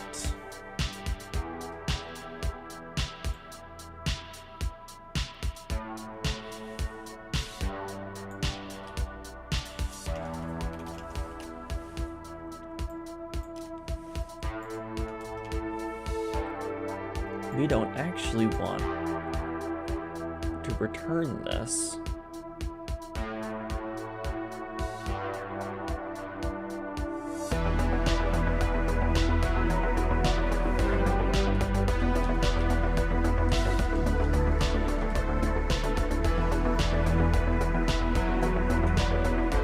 Rather, we don't want to append it twice, which is what was happening.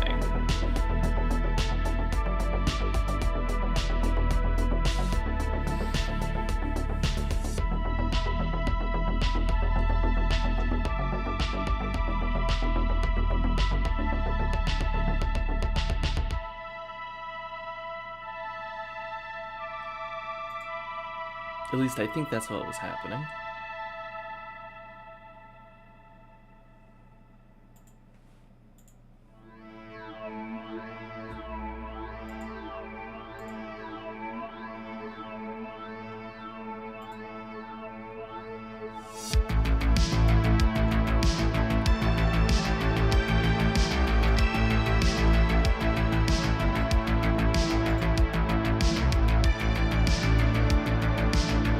Would you look at that?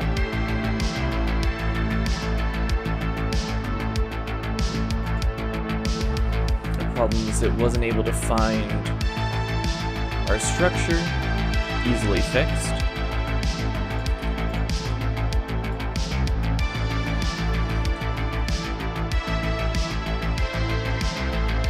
And tests pass. So this is working.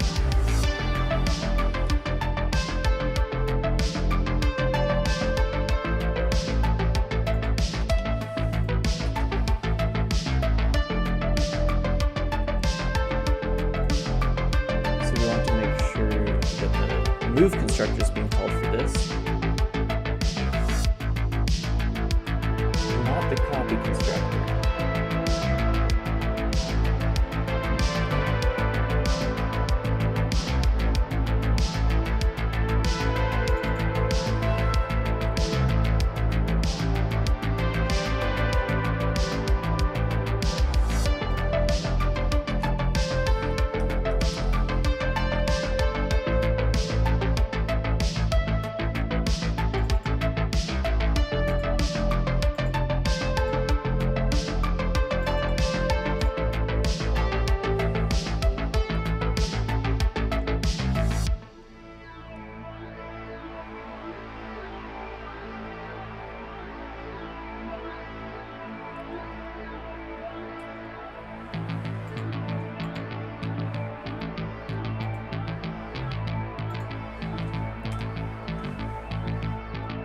add another argument called force move. This just forces it to be a move operation instead of a copy. And this is going to have a default value of false.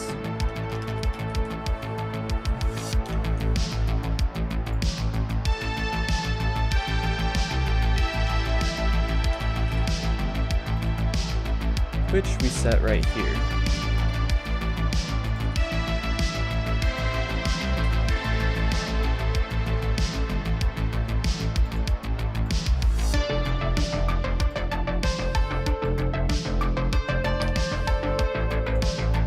In the return, we do want to force a move.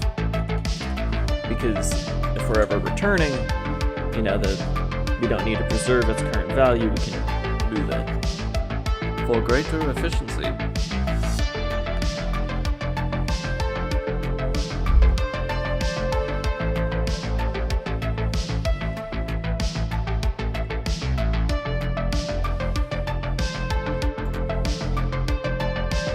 Now, in assignment, when we generate the bytecode,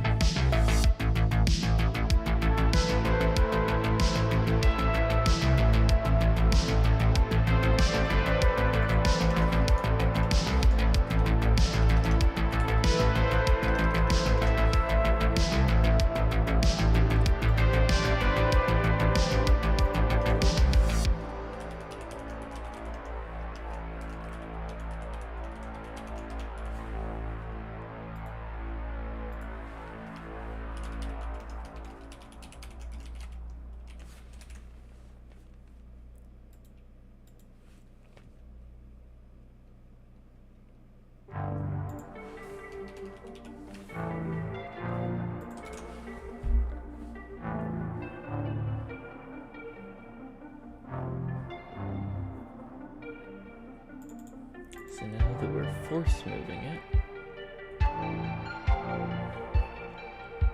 this will theoretically be faster in some cases.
Constructor call. Okay, so it's working.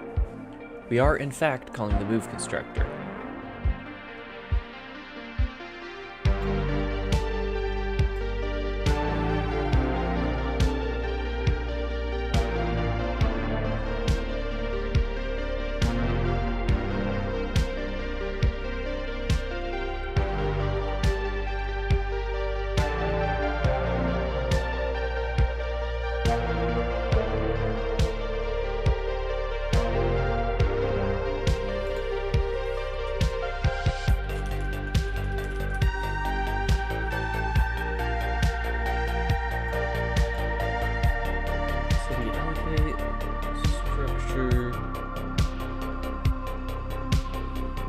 Construct.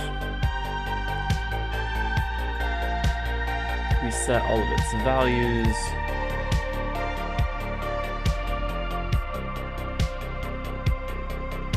We then call construct again. We call copy. Oh, right, because I'm doing some weird stuff in there. So we can actually just say, hey, just make sure all of these are being called. At least once. since all of them are. I'm not being too specific with these tests.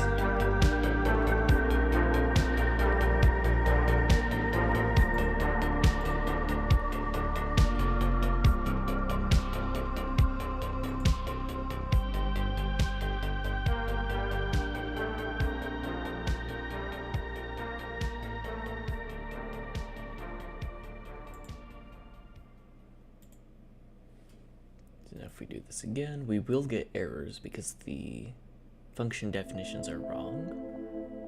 Or we won't. What is wrong?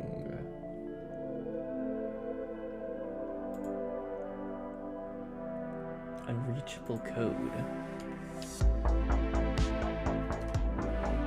Oh, because I still have the return there.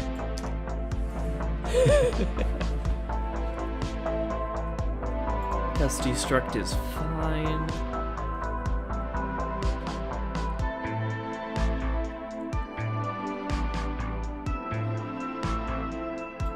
Test script struct. So same thing here where we have to refactor it to take in a reference.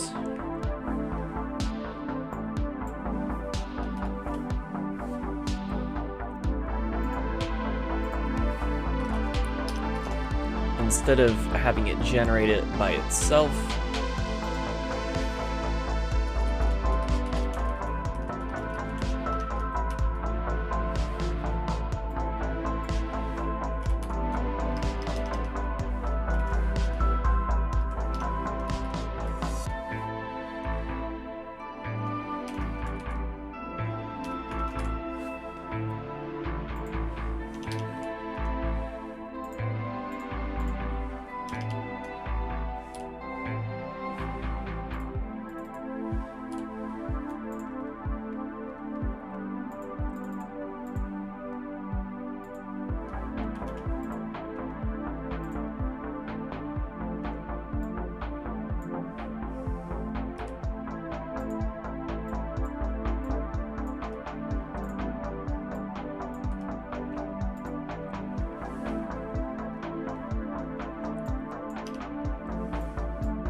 for the test script struct, we need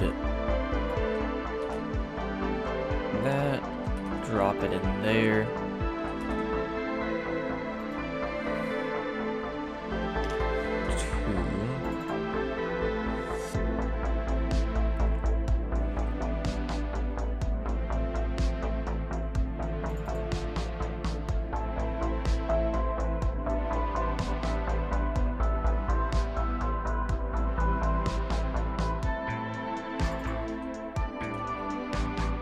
Okay, so it's gonna be tests, test struct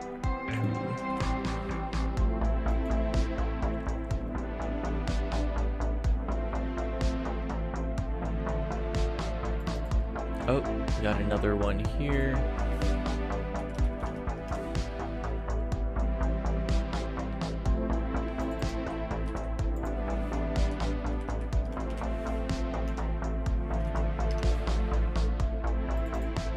Need to refactor it.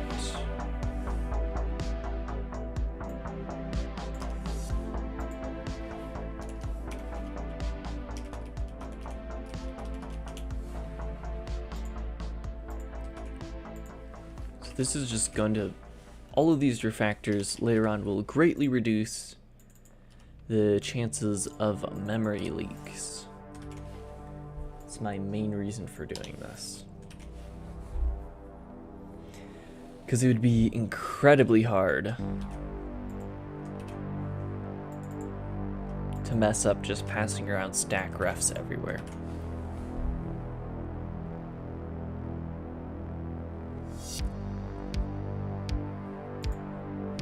Alright, let's test it out. Does it compile? And then does it run? It does not run.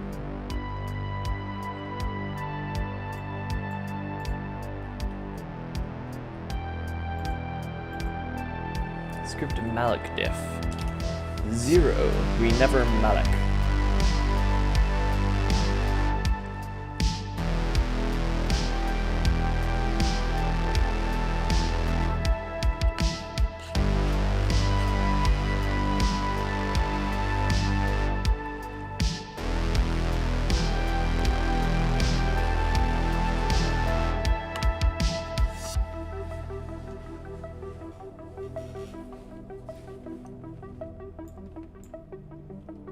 So the final bastion of pain will be strings, which shouldn't be too hard. We'll just have to refactor the stuff we pass into there.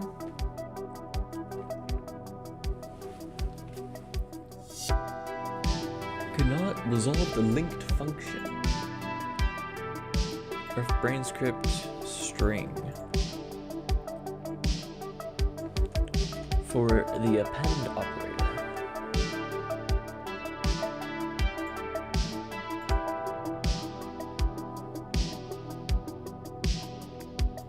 Need to go to native library.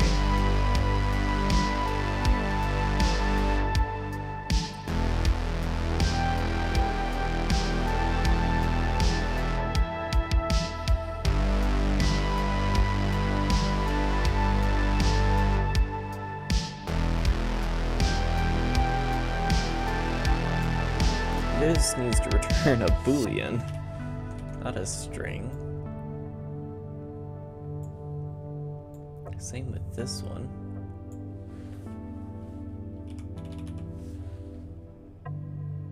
This one actually does return a string. However, the way we do it is through an argument, and this is just a void function.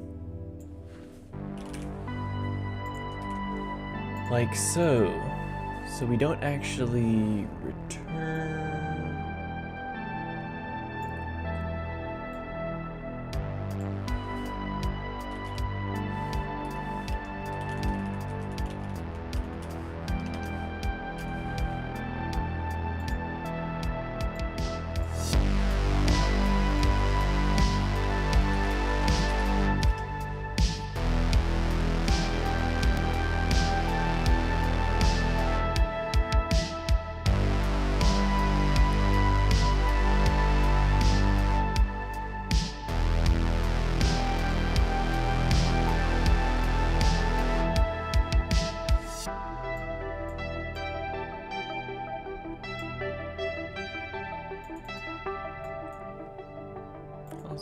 Constant string. Ah, that's because I'm still returning, isn't it?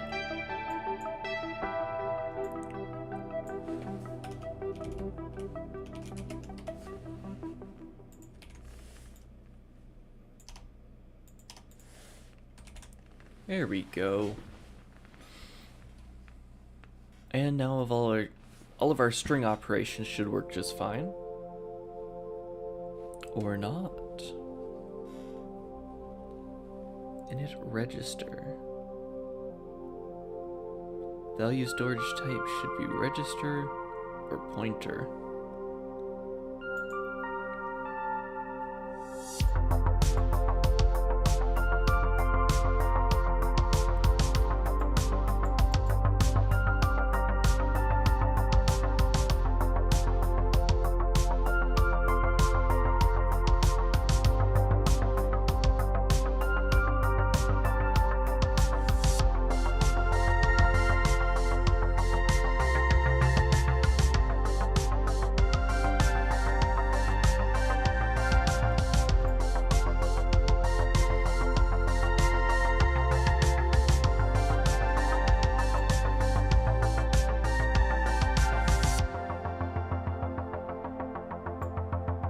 Okay, I know what's wrong. We forgot to set the argument count up to 3, I believe. Wrong function. That one still takes 2. This one takes 3.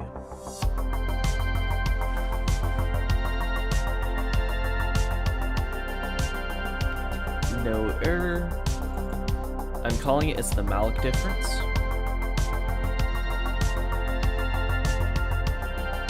Oh, it's that we didn't find it. Oh, right, because...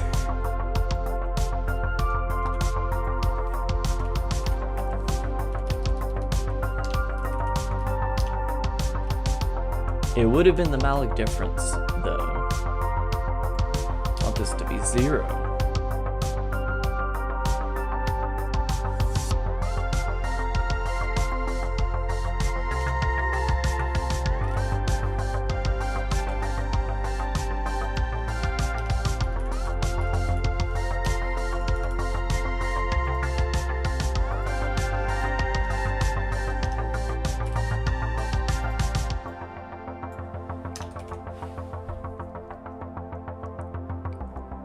And just like that.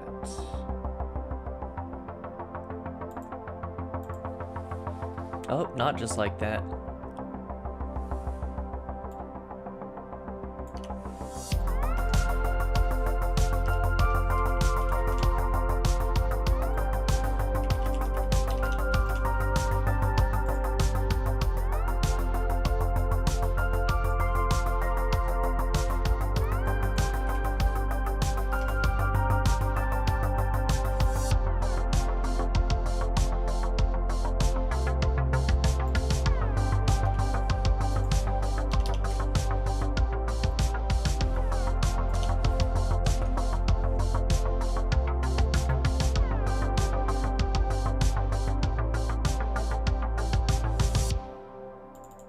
What's wrong with strings? Oh.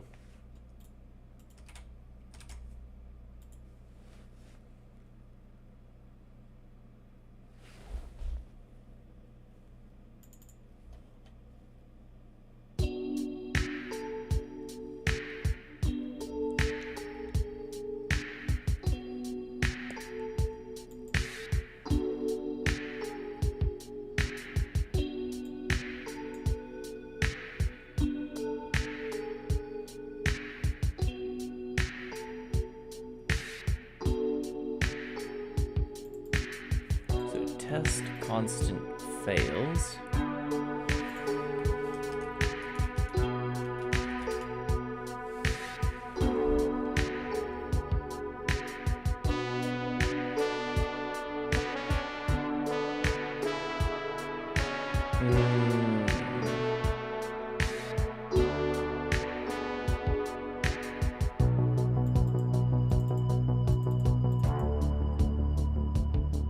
I'm now realizing that we don't want to force move this for this exact reason.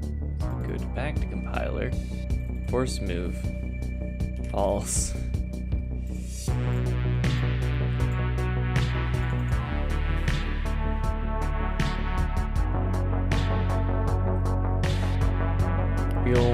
We only want to force move if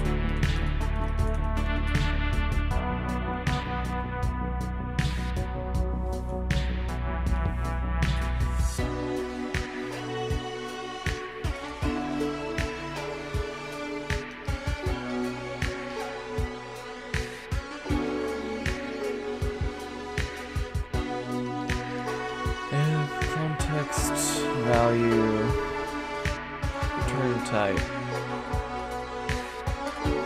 is not constant.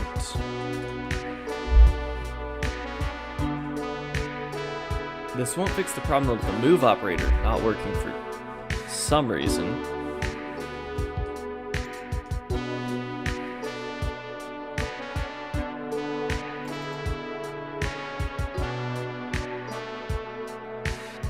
Oh well.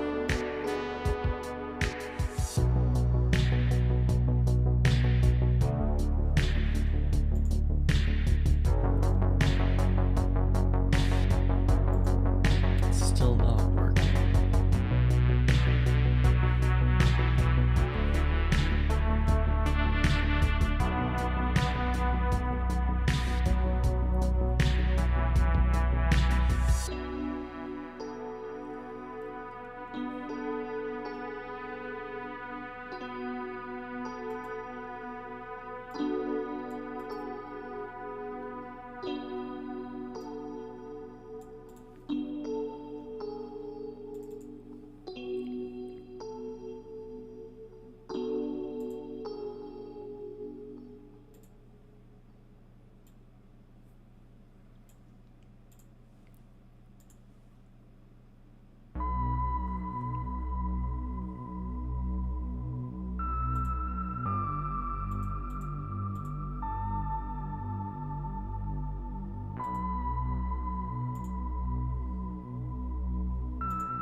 test script, const strings.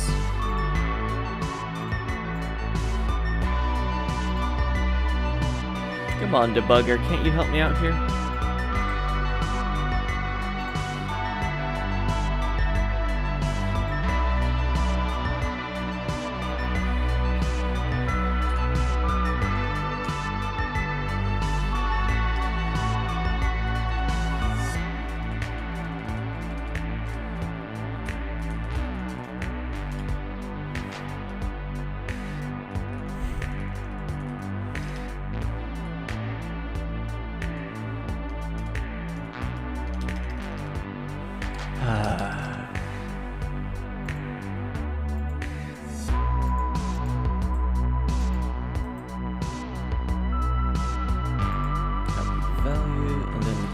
Go to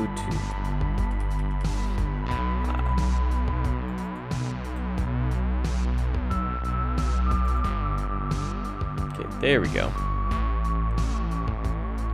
So that one, strangely enough,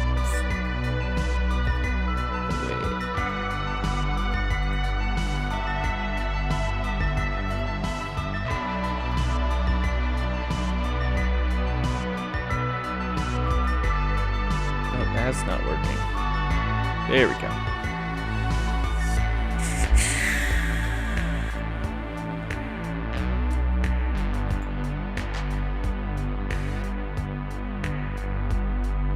So we want test script,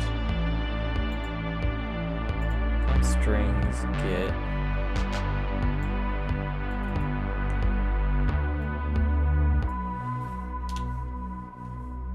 OX.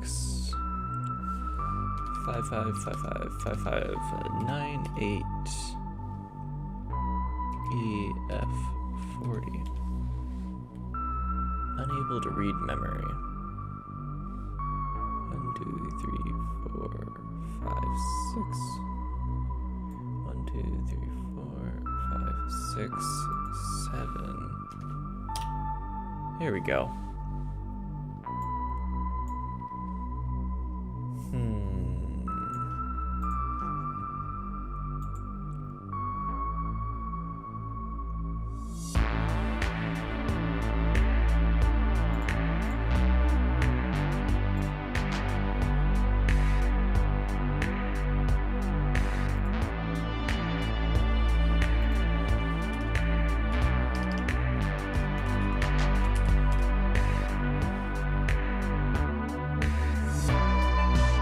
Oh, did I already? Let's just restart this.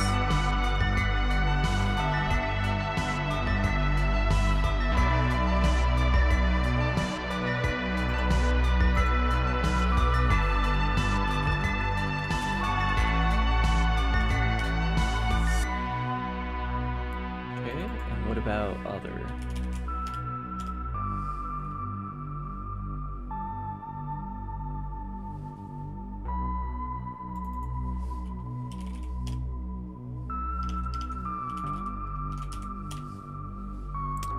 Interesting.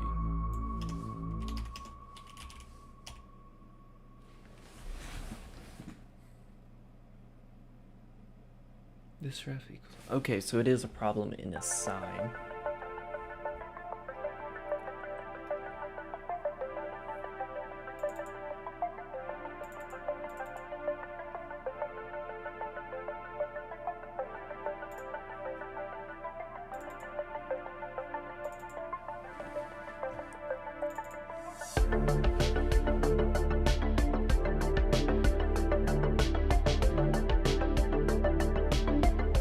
Specifically, wait a second.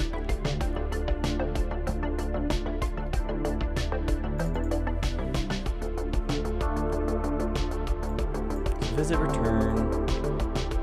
Let me just check.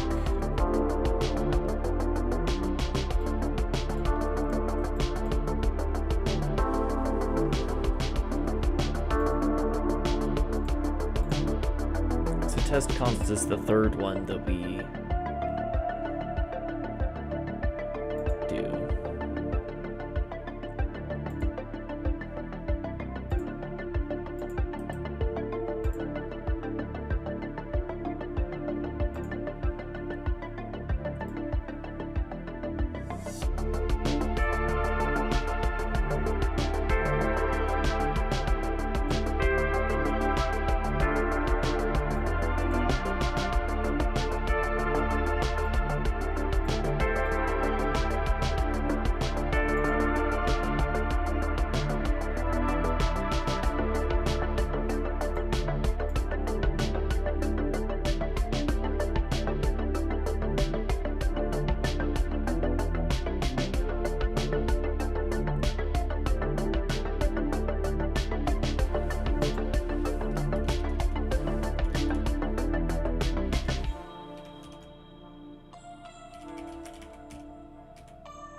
Yes, I know it's a string. Can you give me the value of the string, though?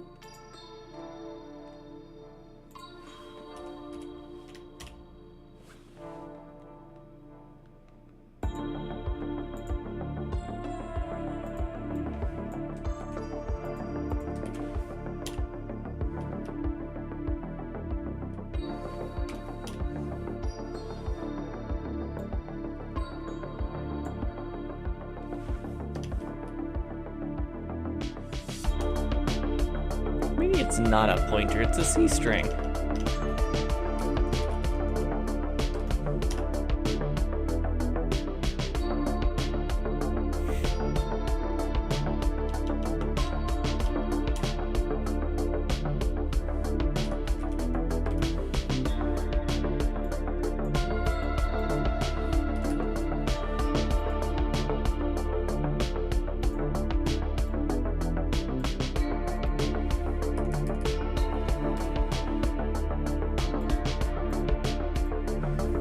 We're gonna dereference data, and we're gonna reference again to see if the tool likes that.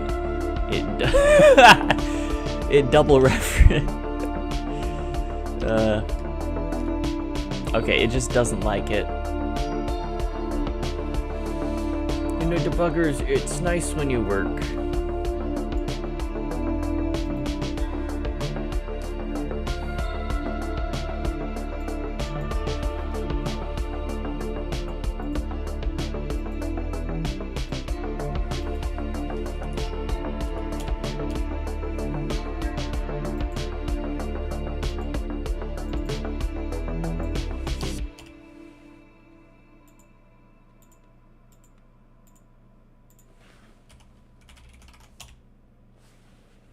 Ah, yes, a size type. Very useful.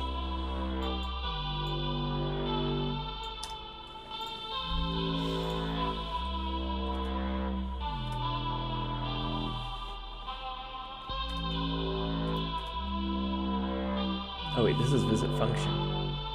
That's why it wasn't working. Couldn't have just told me null pointer or whatever. Now I actually have it. I was just being dumb that entire time. Alright. Add to watches. Alright, compiler. Or, sorry, debugger. I apologize, you were right. I was trying to access a null pointer. You could have told me I was trying to access a null pointer, but... Or, sorry, invalid pointer. I guess it wasn't null because it had been set to null. Or initialized to null. So I could give you the benefit of the doubt there. But still. Alright, this is string not equal. Can I? Okay, yeah, I did. String equal. And finally, test constant. What path do we take? We find the return node. Return value. This is not equal to struct. Okay. We find the return reference.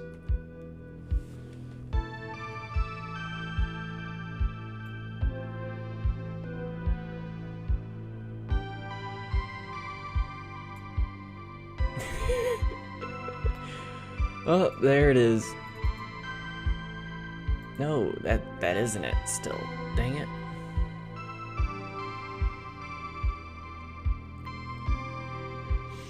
We attempt to move return node.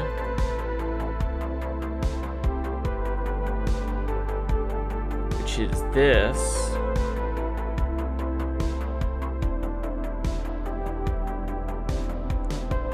To the return value holder. This. Two entirely separate things.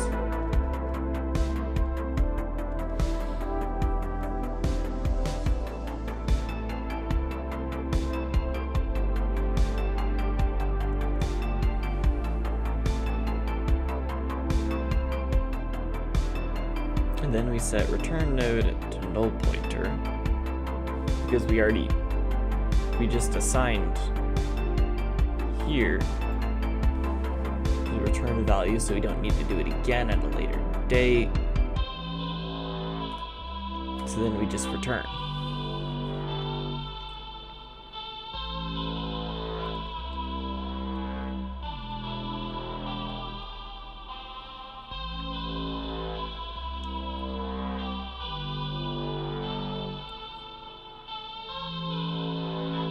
It's not like this goes back in time and goes, oh look, you set it to this. No.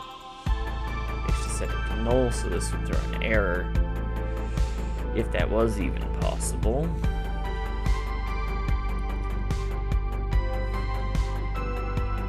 So let's go to the AOT modifier nodes assign node because it's something. Oh.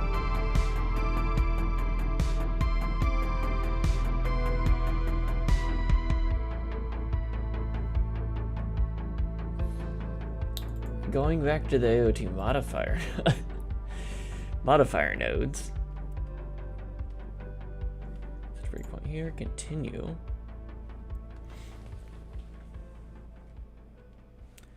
Generate our value, generate the left value.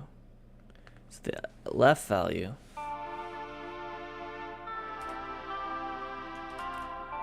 should be, yep, returning just plain this AOT value ahead of time value. These are both AOT value pointers, right? Yes.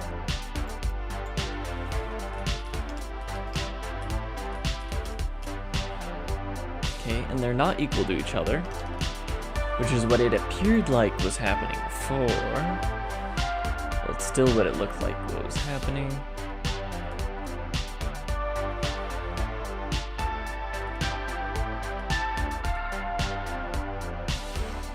Append code.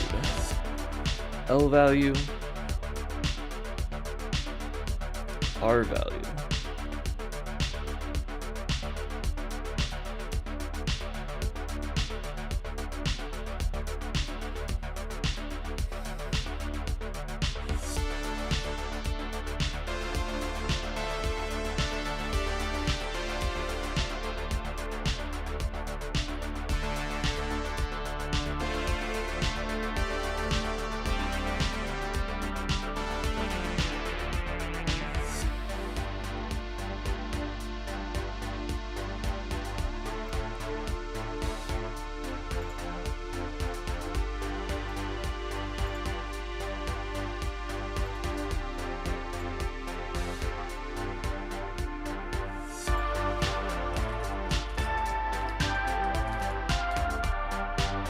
Then how is that still happening?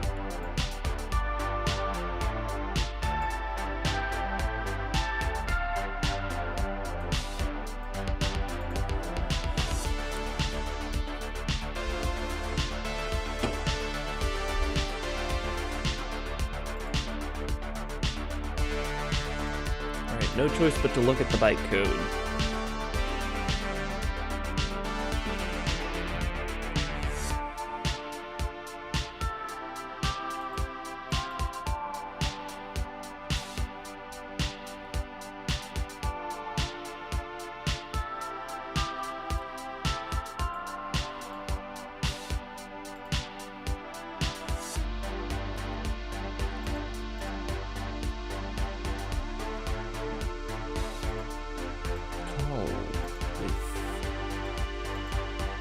Two strings.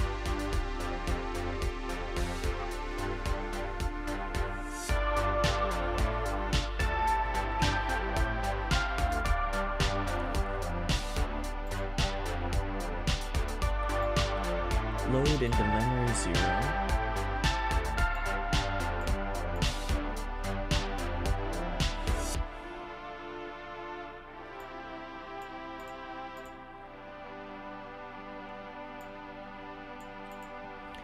We never even cast it to a register.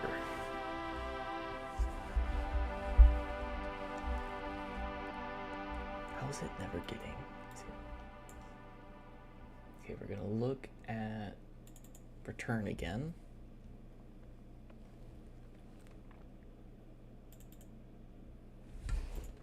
So return value holder. Return ref.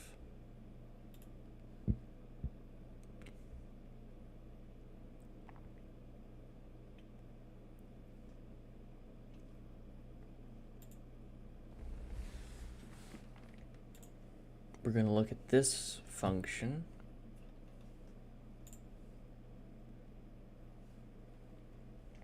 Uno, dos, tres.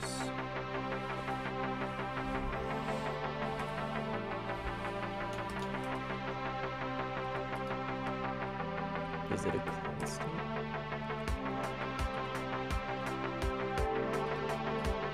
It's a string constant.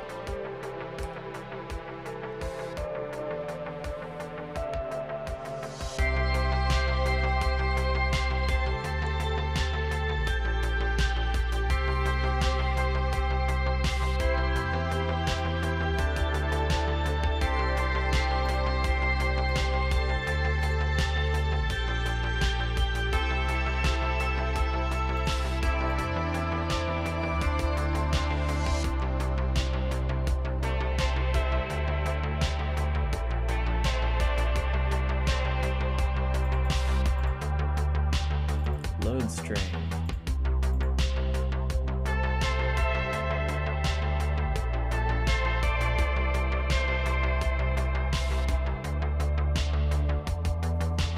You in fact load the string.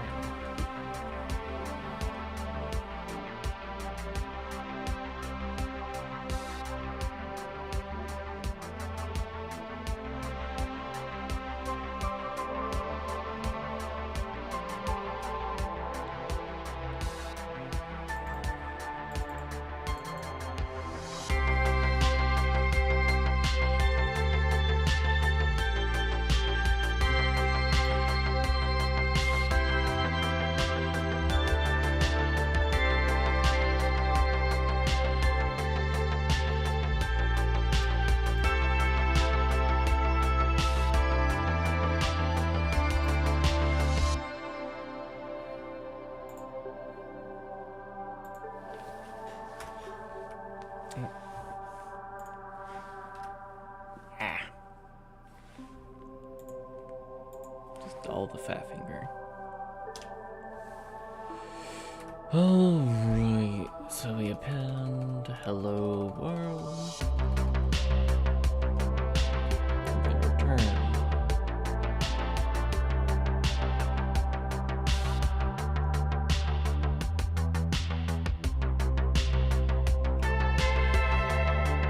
That is our value. Then our left value is a reference.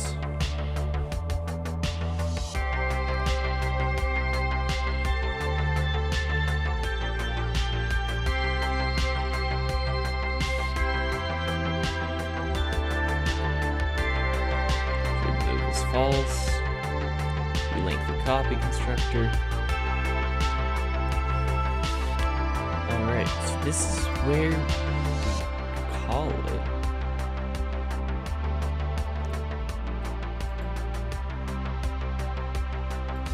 ID 0.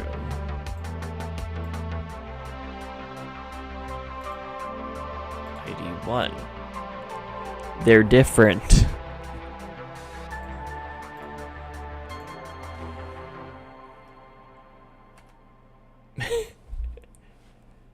Oh, that's great.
fix this.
Alright, let's break this error.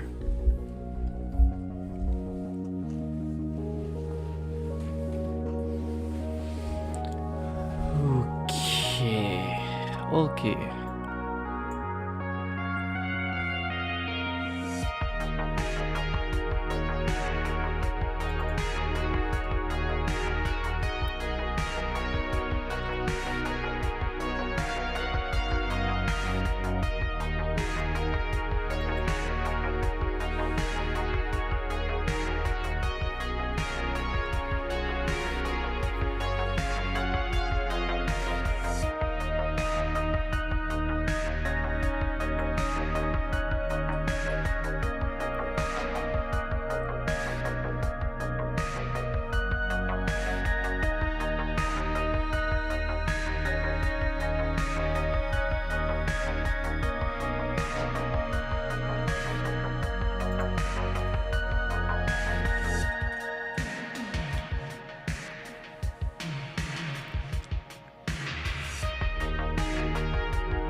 Alright, that should make it a little bit easier to read. And now we all actually know what arguments are being passed in.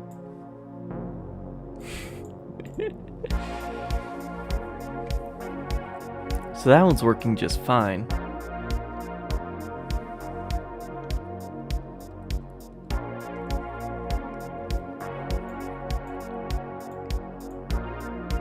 This one is not.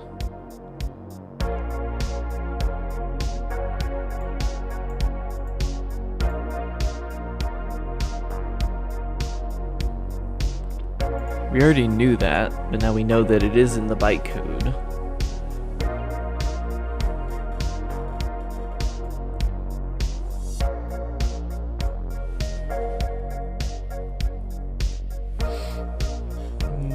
Okay.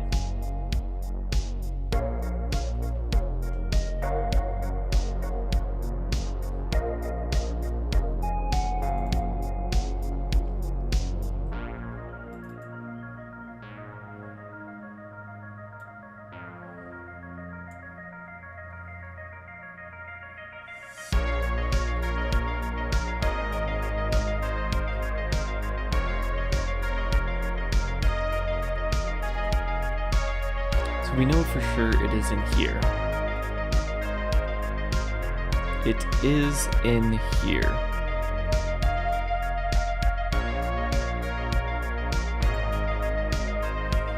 Somewhere.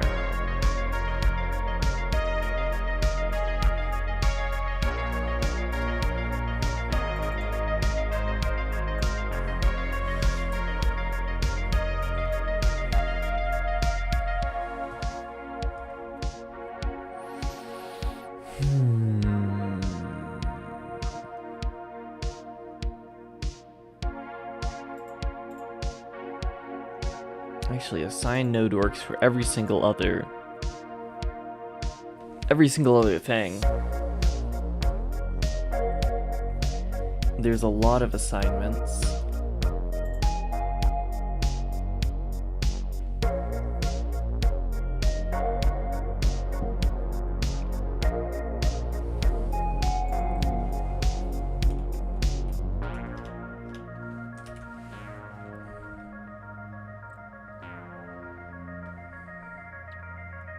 Test const.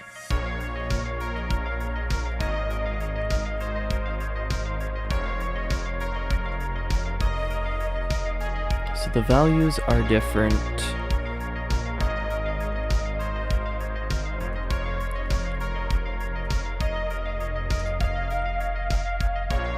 So serialize. Interesting. It's not set as a global.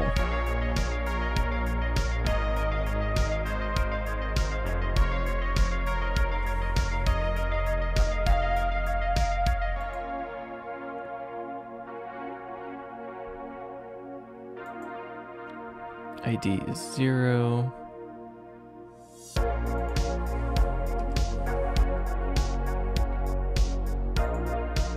Index is 0.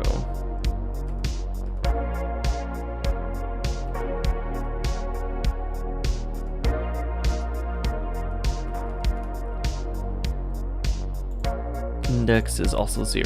So we actually found it this time.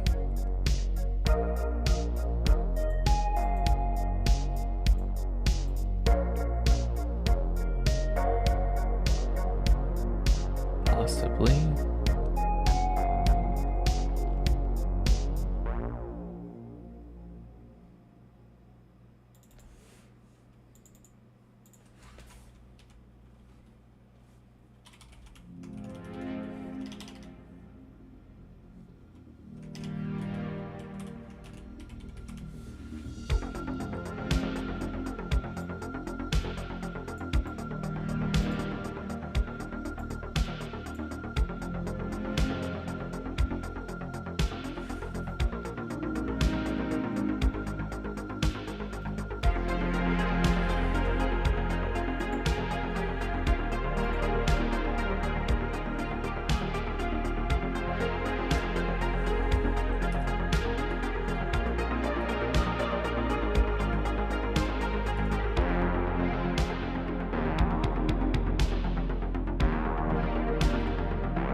So this one, the index that we receive is 0.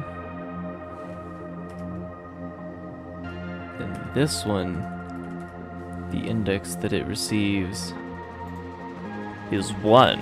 So now they're different. So for some reason, I made it so the strings were no longer stored in a register, even though it's just a pointer to a register.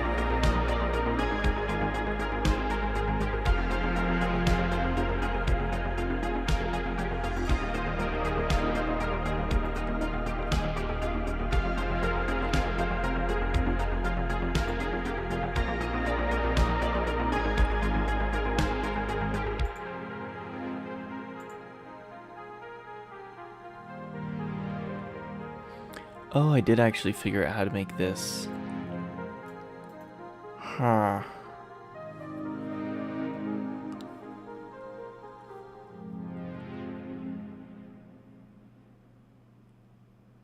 It was working before.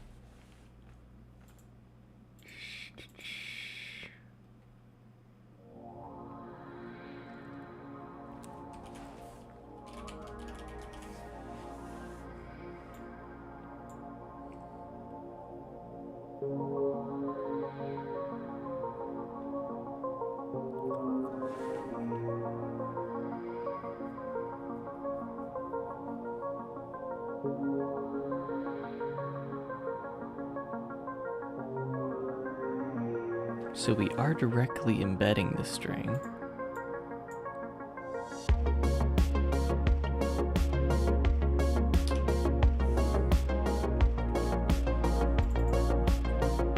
Value storage type constant.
There we go. So we fixed it somewhere in there.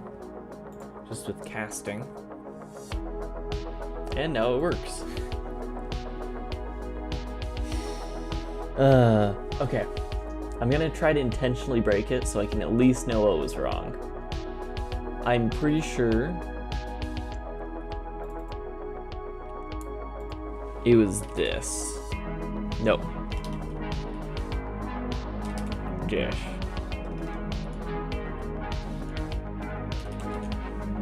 The left value was, yeah.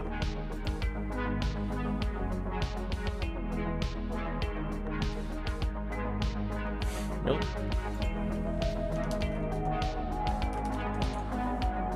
Oh wait, no, the right value is what we're putting into the variable, and what we're putting into the variable was the constant, so it was the R value. And does my assertion now, yes, my assertion catches it now. Good. So we won't have this bug again in the future, hopefully. And I'm actually gonna throw this code in everywhere where we call constructors and destructors, because we already have this for function calls.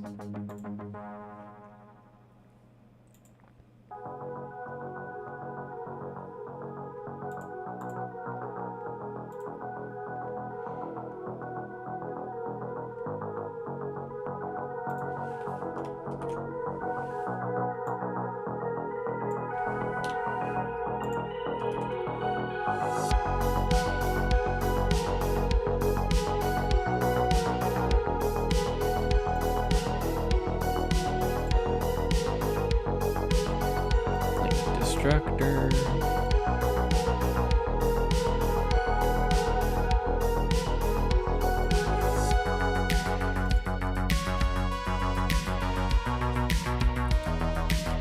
I'm gonna just cast register on value.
No, that should be good for now.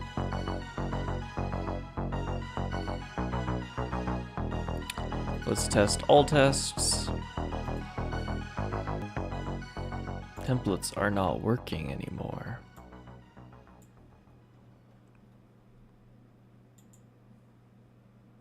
Ah, okay, good.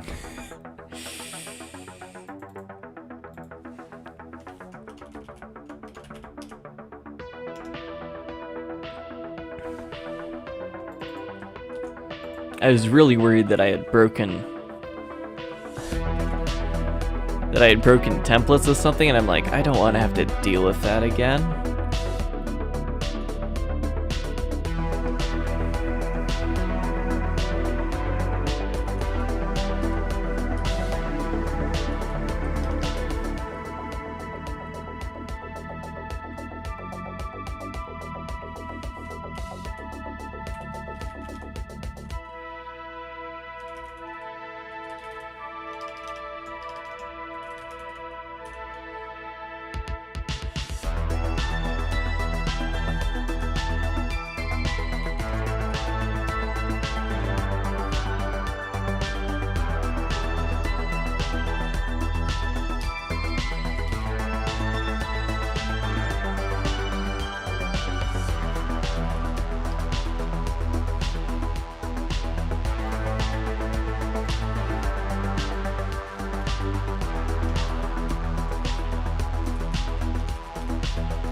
Alright.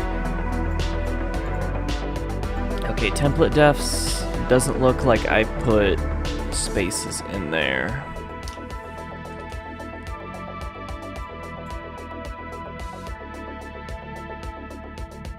Or in function defs for that matter. Or is that just how I'm serializing that? I'm not sure.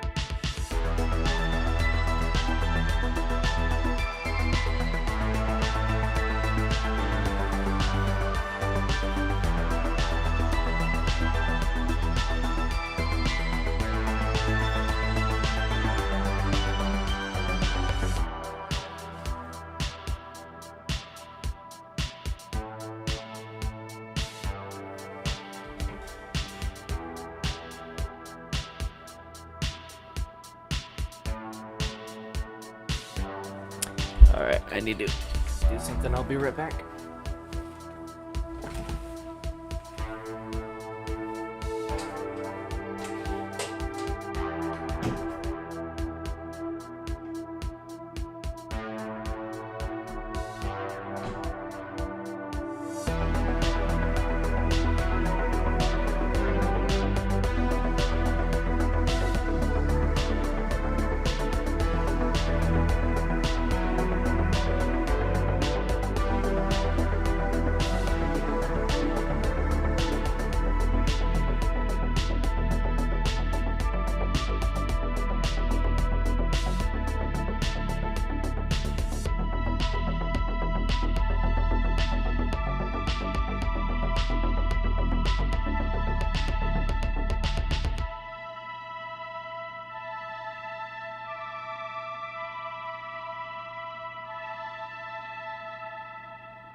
Hey, let's get this working.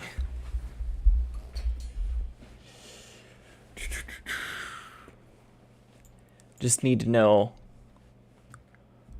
how do I actually define these?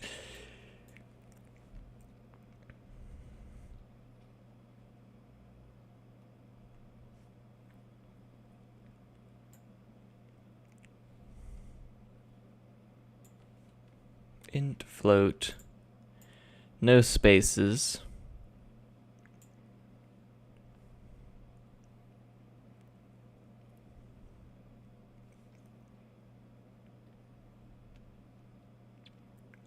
Generate pair, generate.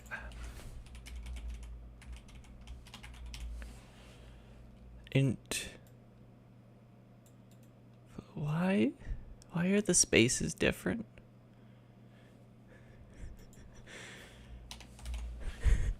Like it.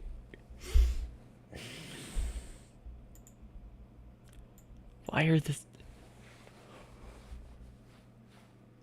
You're seeing.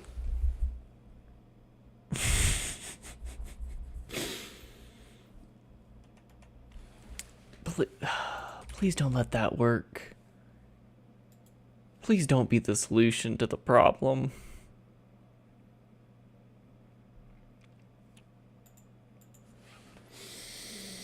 It was the solution. Oh. Okay. No. It is spaces or no spaces.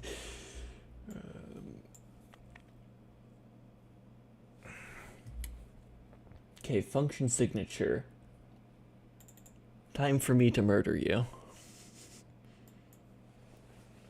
See, this is in document context, correct?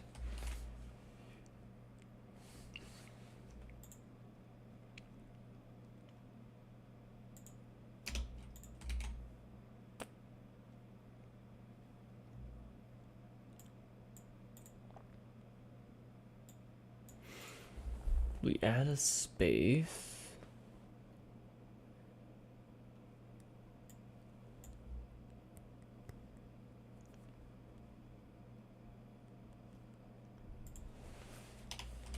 Actually, no, we usually don't add a space.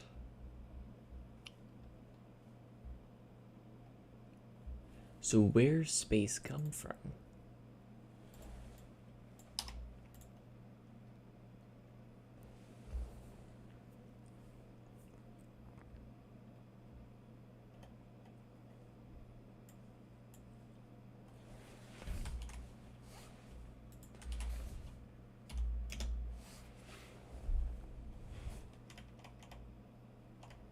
That's fine. That's just debug info. Oh, I know what it is. It's because in compiler, when I add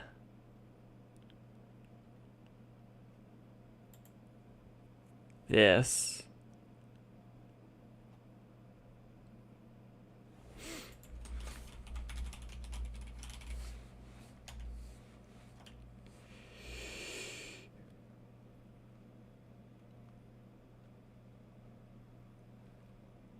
no. Is it in function context? Document context. I know what the code is. I just... Where is... Aha! There you are.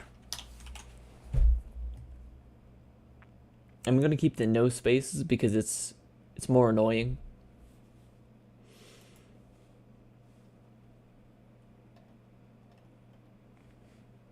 And it's more efficient. See, I can get away with the annoying because it's efficient. Because, you know, less string.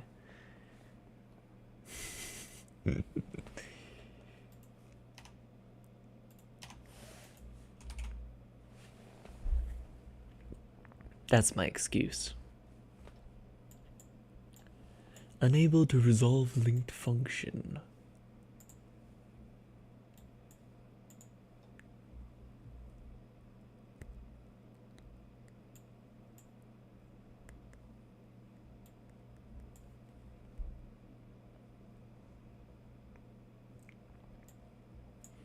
Okay, I had a comma somewhere else.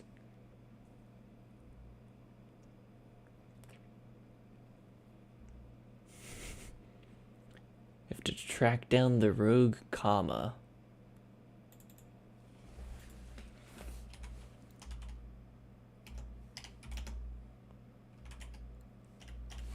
Okay, it's not in here.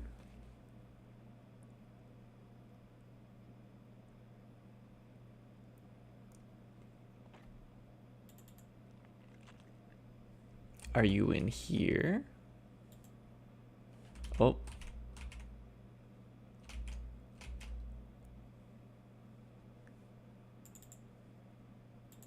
I accidentally pasted it, so it was found. Aha.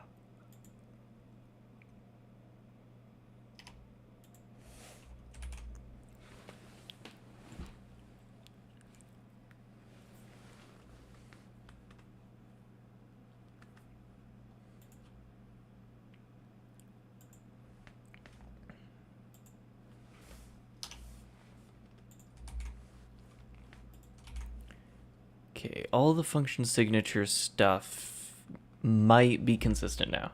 I would say probably it's only a might be at this point. Could not resolve linked function.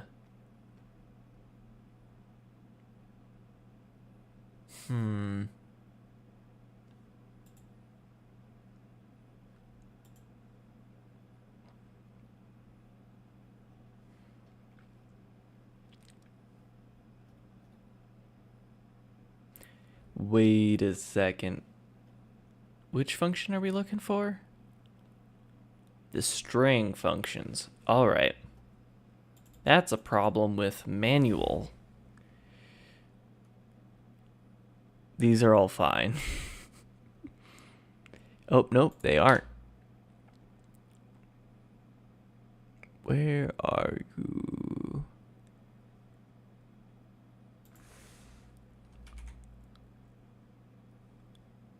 Copy, move, destruct. Equals, not equals, plus. Is it only that one? It might be only that one.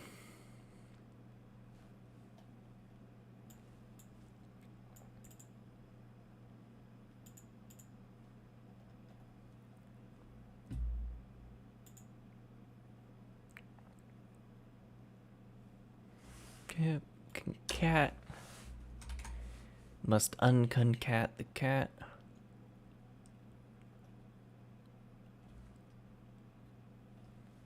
Then global variables, I'm assuming they're getting a struct somewhere. So we just need to check that out.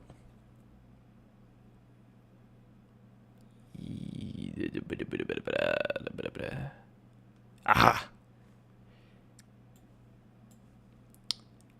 So we just need to refactor this function. Avoid. Embrace the void.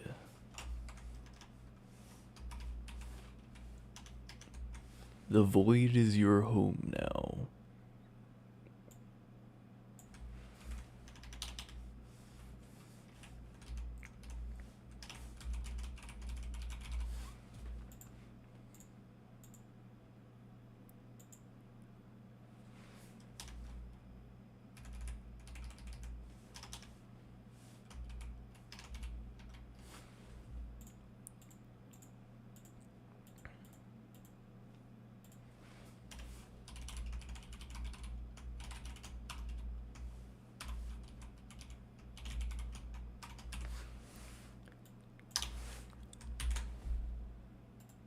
And just like that,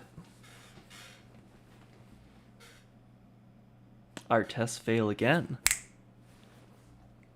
Because we forgot to say ref Brane script string. Let's see if I remember the names of my own variables. I do. Our tests once again pass. Our functions are more efficient. we no longer copy to a stack allocated variable, return the pointer to the stack allocated variable, copy the data from the stack allocated variable to a local stack variable. No, we don't do any of that now. We just cut out that heap allocated variable. We pass in a struct from the enclosing scope. All good. Much more efficient. Like, a lot more efficient. A lot less likely for me to mess something up and have memory leaks later on. I call this a successful stream. I'm going to log off and probably play some Overwatch. Not for long though. I have to wake up early and make sure a VR meetup goes well. But yeah. If you are still here, I thank you for your attention and humoring me. Until next